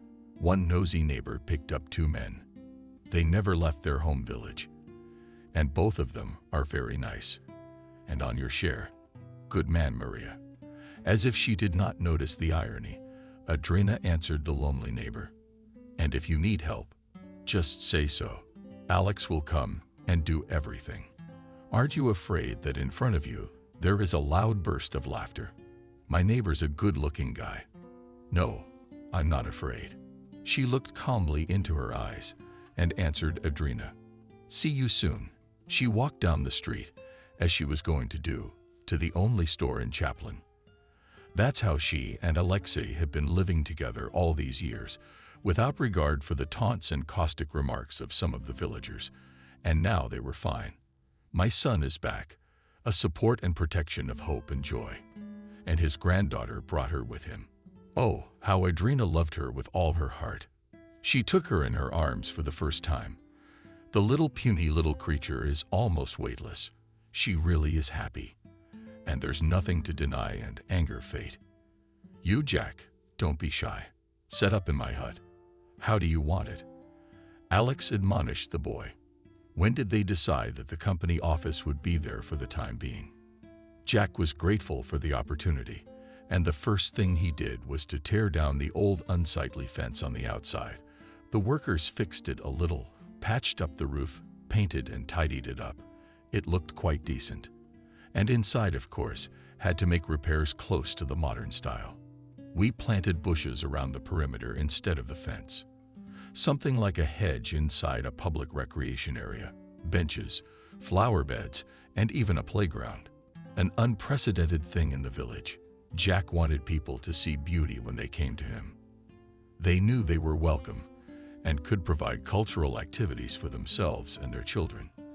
In addition, he had the idea to create here in the office of the Internet Club, following the example of the city Anticafe, who did not have their own computer at home. And in the village and surrounding villages, not everyone could afford such a thing. People would come here, get a workplace with internet access for a small fee, and please, work and learn to have fun. Mostly, of course, young people started to come. They watched and downloaded movies and played games. Where else could they do it? But not only for studies, they also looked for materials and downloaded various literature from electronic libraries, and even organized virtual excursions to museums and historical sites for the whole class. There was now such an opportunity. And then I opened Jack and computer literacy courses at the Internet Club. And another circle of robotics and modeling invited specialists from the city. They came twice a week, and people came to give the children useful knowledge. Who wouldn't want to? And here you are very close, and there is no need to travel to the distant district center. And in the computer club launched a new service. Help in drawing up documents online, so that people do not have to queue mothballs in the city, do not spend half a day at least, and could do many useful things remotely. Get a tax deduction, make an appointment with a doctor, apply for a subsidy, put a child on the waiting list for kindergarten, or even apply to the registry office. All this has long been available to residents of cities, for the villagers turned out to be a novelty. People soon streamed into the office of the new company in droves. Here, and the recreation area and children's playground came in handy, and a vending machine with drinks, which Jack thoughtfully set up in his place. Gradually, this new place became a kind of attraction. Meetings were arranged here. Children came for walks. In the evenings, young people would hang out on the benches, coming from all around the area, and the music outside, brought out through the speakers. Jack's house was always on the outskirts, so it did not disturb anybody. In the warmer months, they organized real outdoor discos. In short, such a movement began. What Jack himself did not expect. He even began to think about opening a small cafe. Everything was in favor of it. For the main profile of the company, there were already the first major customers in the poultry, livestock farming combined. The same school in the neighboring village, where Jack had once studied, and several private farms. A brigade of cable boxes and fitters worked tirelessly. Nick, the chairman, held out to the last man, using the services of a mobile internet provider as before, but seeing how quickly the new company was developing.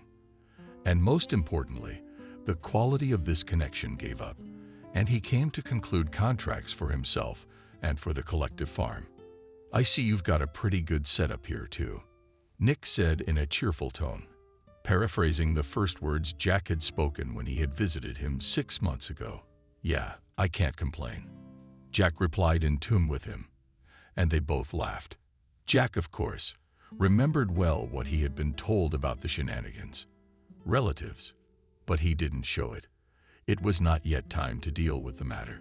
Well, so this is how the advanced city people do business," Nick said with a sneering, cheerful tone, walking around Jack's office. Not bad. And tell me, friend, why didn't you stay in town? If you were doing so well, you wanted to go back home." "Away from the hustle and bustle," I answered calmly. "Jack, it's good for my daughter too. Doctors recommended fresh air for her." "Yeah, fresh air," Nick repeated thoughtfully. "Yeah, there's plenty of fresh air around here." "That's a good point." He said something else in a similar tone, and generally in his old habit of babbling on about nonsense. But Jack suddenly realized that Nick was jealous of him. This discovery, it struck him unpleasantly. He wondered what he lacked. A full house. A job that doesn't beat a man when he's down. He stayed at home every now and then, and in the office there was only a secretary before the cleaners came in. Thinking about it, Jack realized another thing. And if things were going well at the collective farm, Nick would not hang around the village without work and sitting at home. He would not have time for that. Jack pondered and ordered an extract from the registry on the tax website. It was easy enough to do. You only needed to know the company's registration number. He found this number in his mother's land sale documents. What he read in the finished electronic extracts almost didn't surprise him anymore. The closed joint stock company, Zario, was on the verge of bankruptcy.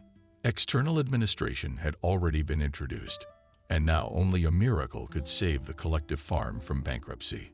Here it was worth digging around to find out what was the reason for such a state of the farm, and who was the initiator and the culprit of this process. Lisa had been sick as long as she could remember. This was never hidden from her.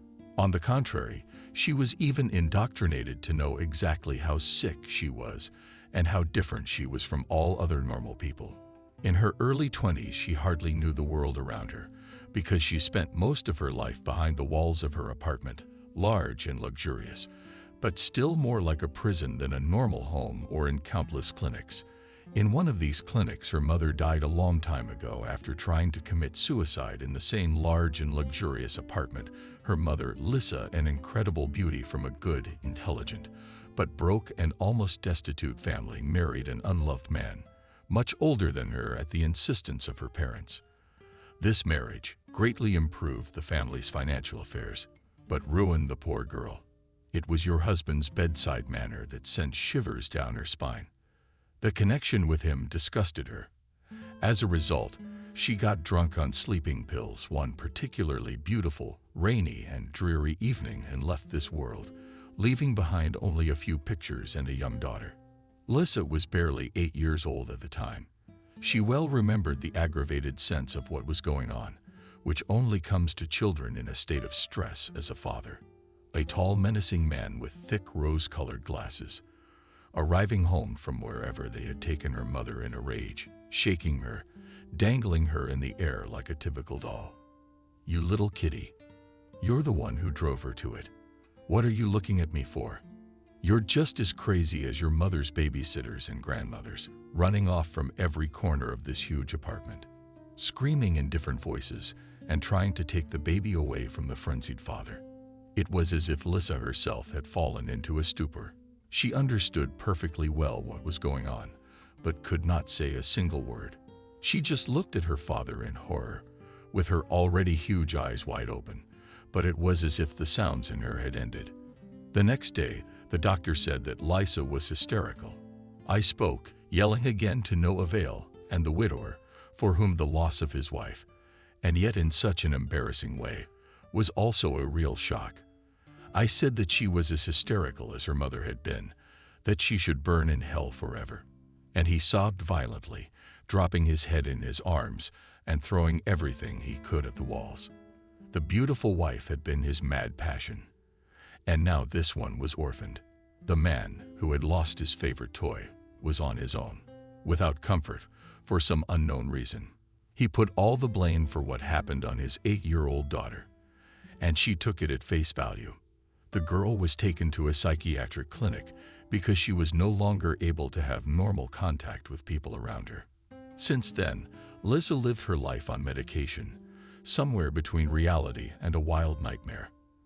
At the age of 17, she was raped by one of the doctors, a young resident struck by the unearthly and alpine beauty of his patient. Lissa grew up very much like her mother, only even thinner, even more graceful was her figure and skin that had not seen the sun for many years. Porcelain, like a Chinese statuette, almost transparent ashtray, her hair and huge half-face, bright blue eyes completed this fantastic image. This beauty could not be spoiled neither by the bruises under her eyes, nor by the rough hospital clothes. It was as if Lissa was above all the earthly, coming and squalor of this world, and it did not affect her in any way. It is unknown whether she realized what had happened to her when a resident blinded by passion dragged her into the little room where the medical supplies lay on the racks and did with her frail cast of body whatever he wanted. 9 months later, she gave birth to a baby, a tiny, weak baby girl who was immediately abandoned by Lissa's, the guardians. She herself, considered incapacitated. She could not decide anything, but somehow she remembered the brief time she saw her child and even breastfed it. Several times she was brought to feed the girl until she was placed in an orphanage. Where's my girl? Where is she? Why was she taken from me? From then on, the poor woman complained to every doctor and nurse she saw. Sometimes they even took her home. Uncles and aunts. Lissa's father died long ago, outliving his wife by only a couple of years.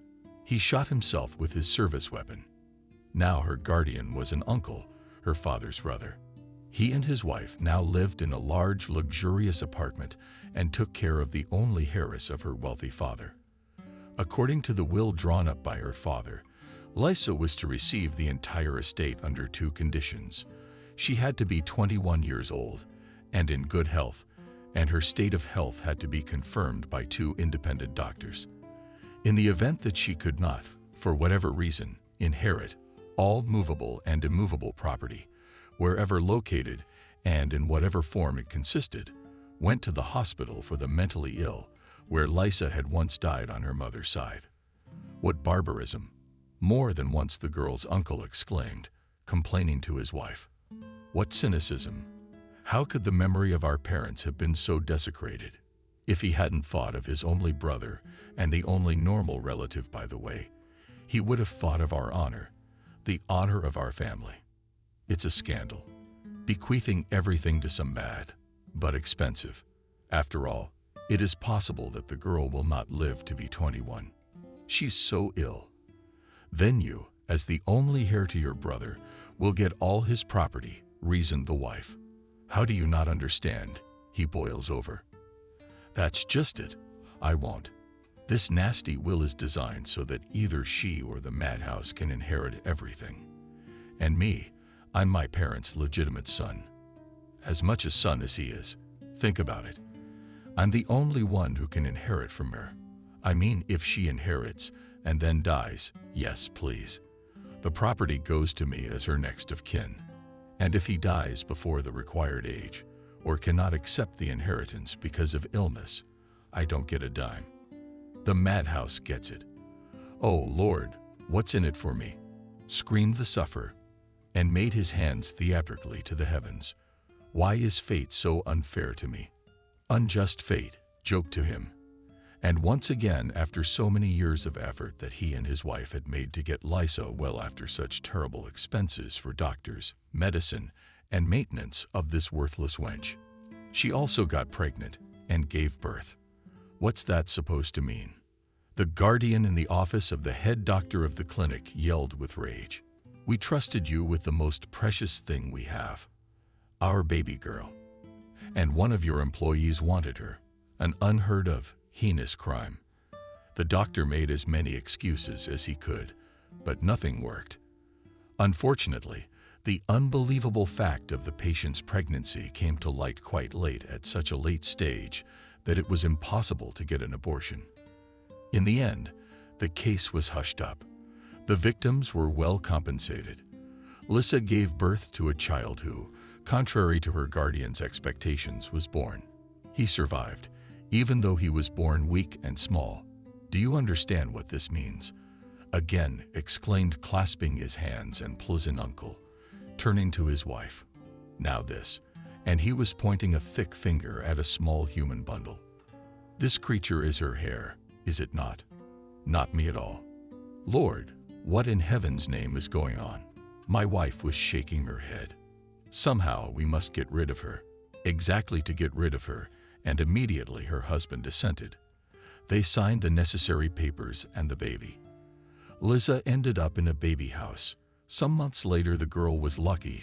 She was taken into a foster family, where she was already being brought up in not 8, not 9 similar orphanages, such children. 3.5 years later, the girl was diagnosed with a serious hereditary disease that required an expensive treatment. And the foster parents couldn't think of anything better to do than just throw the unwanted child out. True, before that they wanted to do something more humane and take the girl back to the orphanage. But they were told that all institutions were now full, and they needed to wait a little longer. The parents didn't want to wait for grief. It was uncomfortable. The little girl kept getting her bedclothes dirty, and she was crying loudly and talking quite badly, and it was impossible to understand why she was crying, or just had no time to figure it out. After all, they didn't take children into the family out of love, but for benefits. Not for that penny that the state pays all parents. It was not the allowance that the state pays all parents who are raising children under 3 years old, but the other allowance that we are entitled to. So the little girl ended up on the street, and along with her, oddly enough, from this house went another mauve British cat, Michelle, which the girl loved very much and stubbornly called a simple common name, Fluff. How many times have I told you, swearing at her? His mother's name is Michelle. Michelle, you stupid fool. And no, Fluffy. But why are you hatching to your room? Or how now, I'll give and purple my shell. The coo jumped out of the mistress, kicked in the back, and raising a trumpet fluffy tail, stood between her and the girl and hissed tea, with his ears like a little tiger. You beast. The hostess was indignant and warmed the cat with a mop, and it got hold of her leg, with claws and teeth, and was thrown into the stairway. What a bastard. And he's a thoroughbred. How much money was spent on him? I can't imagine. Now let them go scavenging. A couple of days later, the brave little girl, who had dared to bring her pooch back to the garbage dump, found him on a walk. Now the two of them were thrown out together, not caring much about what or how the child would live. Social workers paid a visit to the foster family. About a month after that, one of the children was missing, and before her grandmother was sent to the village, the mother reported. The doctor prescribed fresh air and steamed milk. She will go for a walk there and come back. Where will she go? She's our cat. This kitty, after a month and a half of wandering, and picked up in a dusty park Jack and named his Molly. And the cat along with her. Around the same time, Lysa finally turned 21. Needless to say, her guardians did everything possible to get a consilium of 2 independent doctors, who were very well paid, to declare the girl completely healthy. In her new dress and neat hair, she sat in an armchair and smiled, as she was told to do by the chairs after a delicious cookie. And the notary who had been invited home was drawing up the necessary papers.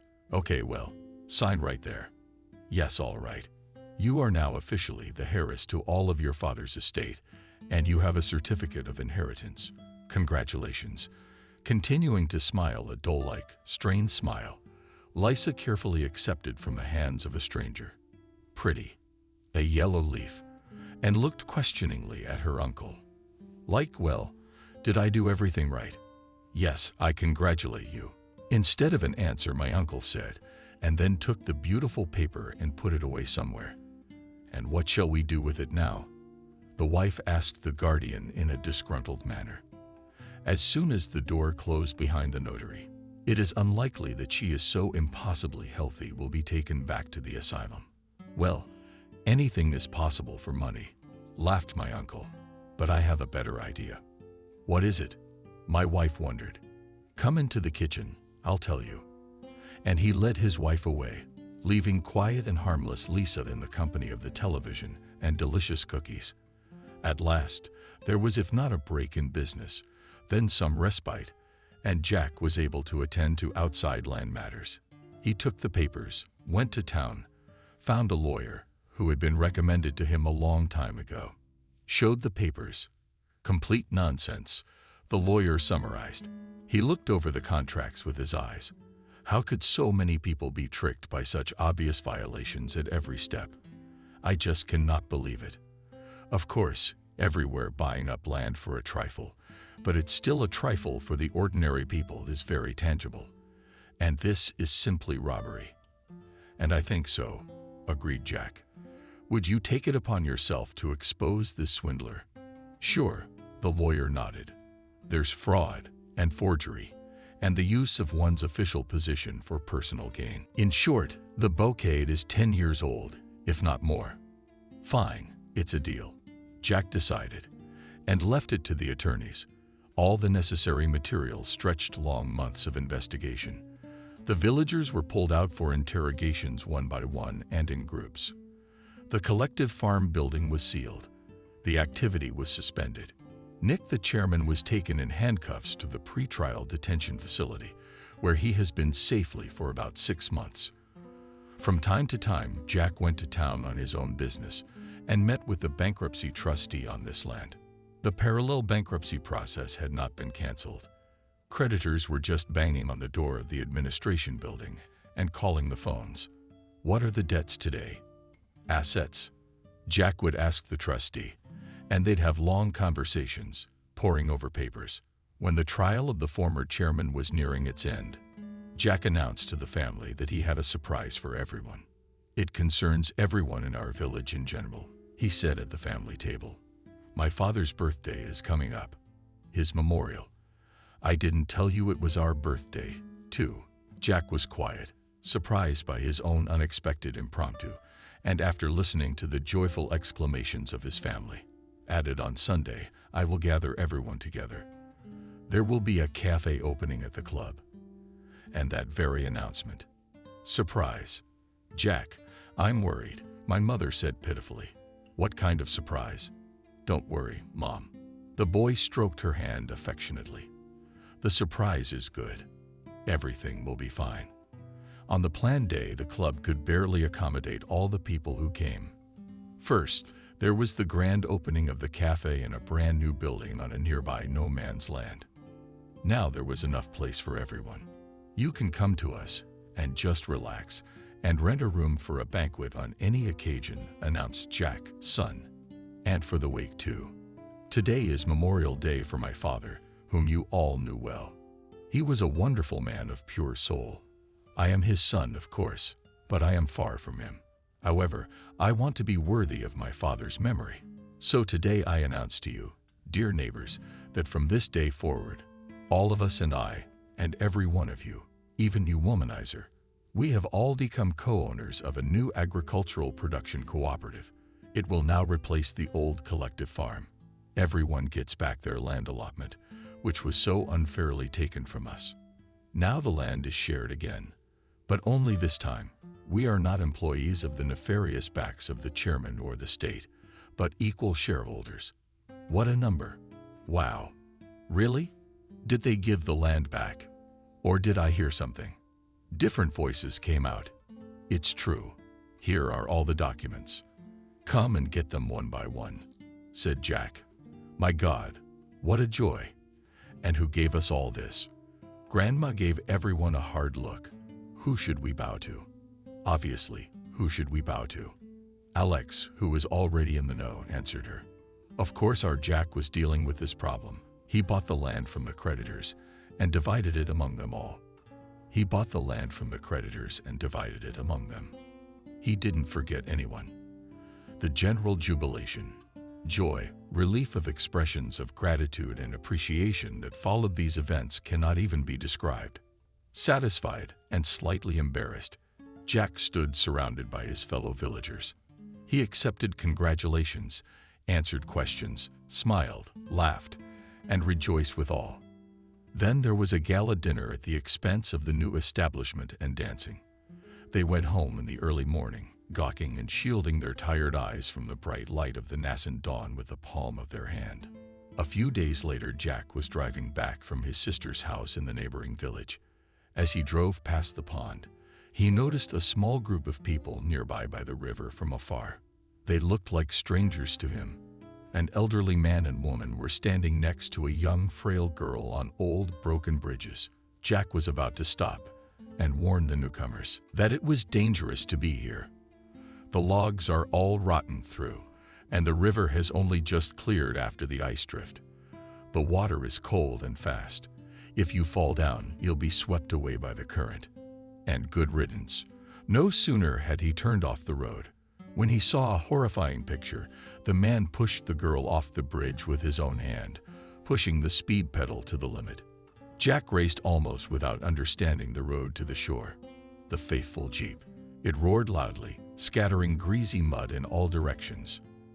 Driving up close to the scene, and out of the corner of his eye, noticing the faces of the strange couple, Jack jumped out of the car and threw himself into the water without hesitation.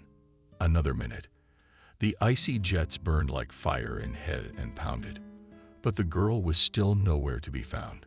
Squinting and gaining more air, Jack dove in, opened his eyes underwater, and saw a dark spot rippling very close. He grabbed it, caught either an arm or a leg. It was impossible to make out in the murky water. He pulled it toward him, but it didn't give way.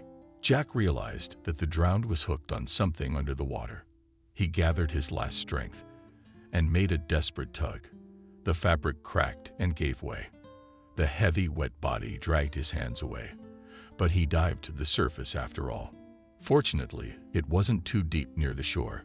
Here, if a little farther away, had managed to carry or not caught it, baring his teeth, he got out with his terribly heavy burden of water, put the wet, breathless body on the back seat, and began to make artificial respiration.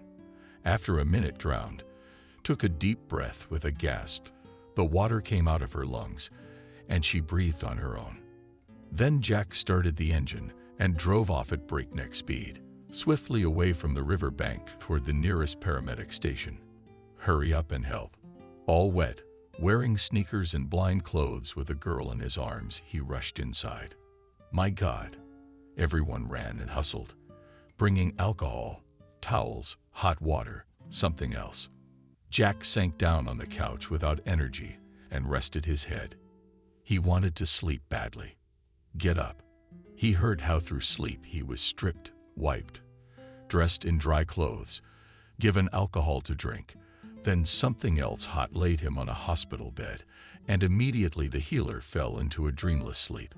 Where is she alive? Waking up, the first thing Jack asked. Alive, lying still. The nurse answered. The doctor will come and take a look at you. They were discharged at the same time.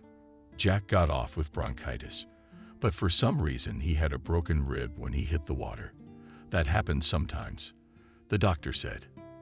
and the girl suffered much more: bilateral pneumonia, shock, and complete memory loss. She spoke little and only smiled at everyone with a calm, unearthly smile. The perpetrator who threw her into the water. They apprehended him at once. He didn't even try to run away. He himself was shocked to find such a tough rescuer in what seemed to him to be a deserted place. The police identified all three and quickly unraveled the chain of events that had brought them to this area. They hoped to get away with it here.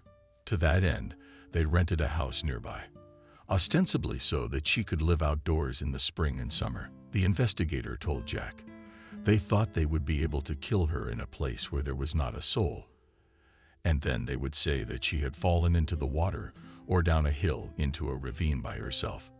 But that's not the way the dark sea turned out. Jack said, "What kind of scoundrels are they?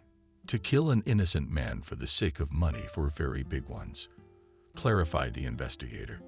"Very big. Believe me, that often more often than you think. There are a lot of people who kill for a lot less." Jack came to visit the sick woman when she had already been discharged, because she was obviously not able to live on her own, and her relatives turned out to be criminals. The guardianship authorities appointed a temporary state guardian for her, a social worker who came as often as service in a simple farmhouse without many amenities allowed. The rescued girl looked so defenseless and helpless that Jack's heart ached, just like when he found his novelty. He said hello as he entered. The setting was certainly not good. The former guardians had made no effort to find comfortable accommodations. "Good afternoon."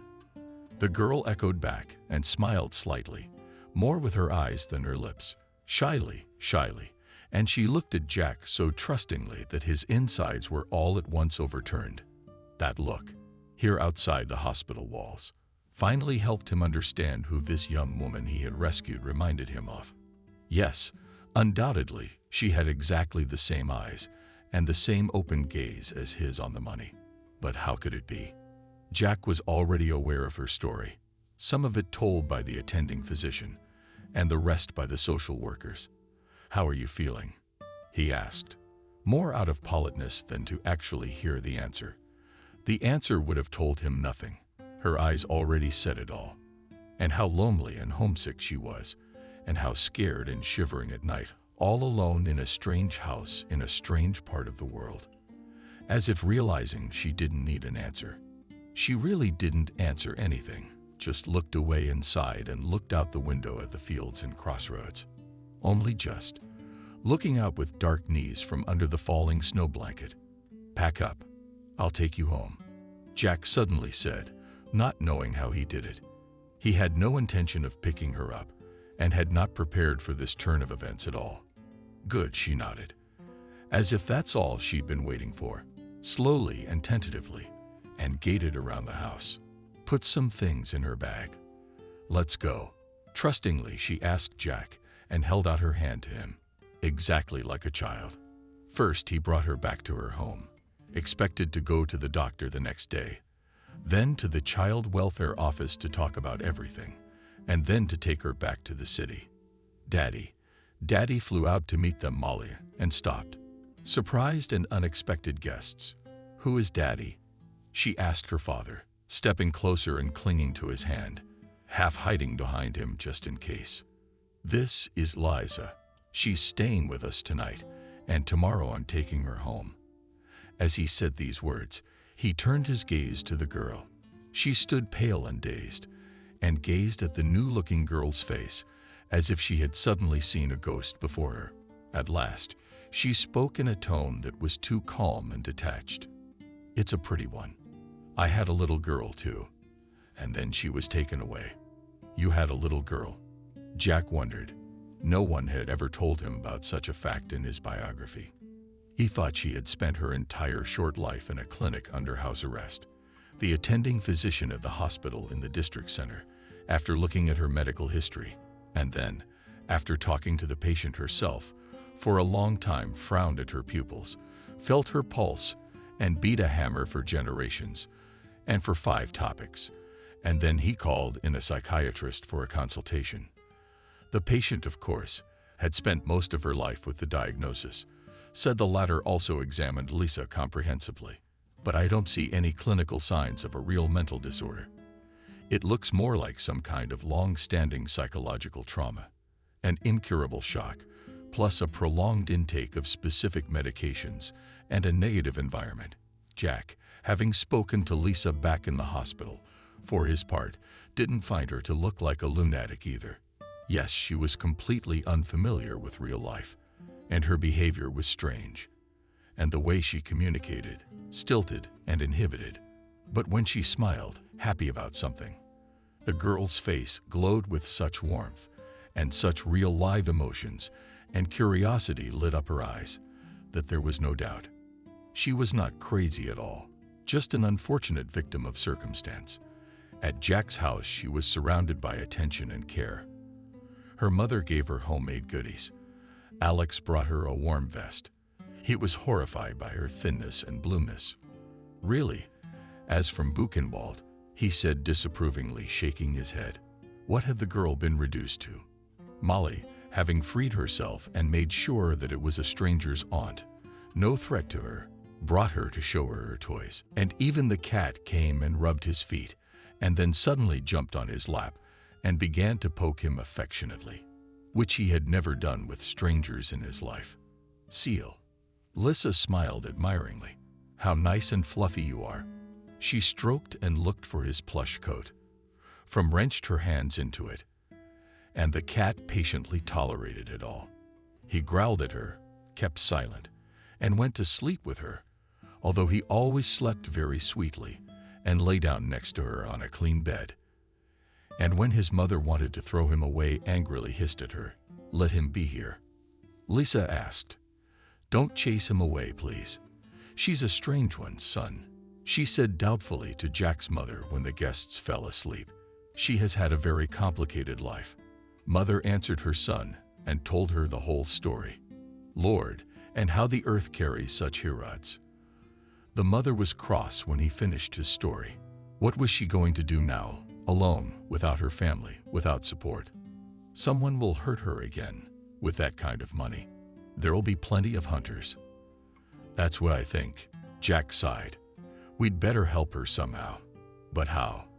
Maybe she could stay with us for a while. Adrena suddenly suggested. I would teach her everything. How to live, how to talk to people, how to manage the household little by little, of course. Are you serious? Jack asked, looking intently at his mother. Of course, she nodded. It's too bad about the girl. You can't leave people in this kind of trouble. I think, son, that it was fate that brought her to us, and you did not save her from the water by accident. It's God's work. All right, Mom. He kissed his mother on the forehead. You are the best. For tomorrow, Lisa was told that she could stay with them as long as she wanted. No one would force her to stay. And they won't take any money for her stay. You look to me like you're my own daughter. That's how I feel. That's the whole story, Adrena told her. Lisa looked intently at the woman and suddenly ran up to her and hugged her and cried. And Adrena, too, wept. What are you, daughter? Grandma, why are you crying? Molly came into the kitchen, holding her favorite doll in one hand. Are we in trouble? No, Molly answered her Adrena, wiping away her tears. We have joy sometimes cries too, you know. No, she shook her head. A girl laughs for joy. Let's have a better laugh. And she burst out laughing, showing the strange adults how to rejoice. That morning, Jack left for the big city where he himself had lived all these years and where Lisa was trying to survive. He was carrying with him an official request from the guardianship authorities so that he could meet the head doctor of the clinic where she had been seen and treated for years. Girl, Jack was determined to talk to him and get an abstract of her medical records. He still couldn't get enough of it. The strange resemblance between Lisa and Molly, and the girl's words about her baby being taken from her. Of course, the head psychiatrist was in no mood to explain anything to an outsider, but he did issue a statement. It couldn't be helped. Such requests had to be answered. Jack rubbed his chin thoughtfully and frowned. It did state in McKee that almost 5 years ago, Lisa had given birth to a baby girl, and then the name of the institution to which she was given afterwards. Already almost certain of his previously vague premonitions, he returned home where he was met by 3 women, an old one, a young one, and a very young one. They were baking apple pie and laughing merrily. "We have something to show you," said the mother when she was finished with the dinner and the pie. "Look," she took her hands for a day at a time and lifted the hairs on the back of her head and pulled them apart with her fingers. "See the large, dark brown, heart-shaped mole flaunting under her long hair. It was Lisa who showed me it was there, my mother told me. She told me her baby had a mole like that. Do you understand anything, Jack?" "Yes, almost everything now."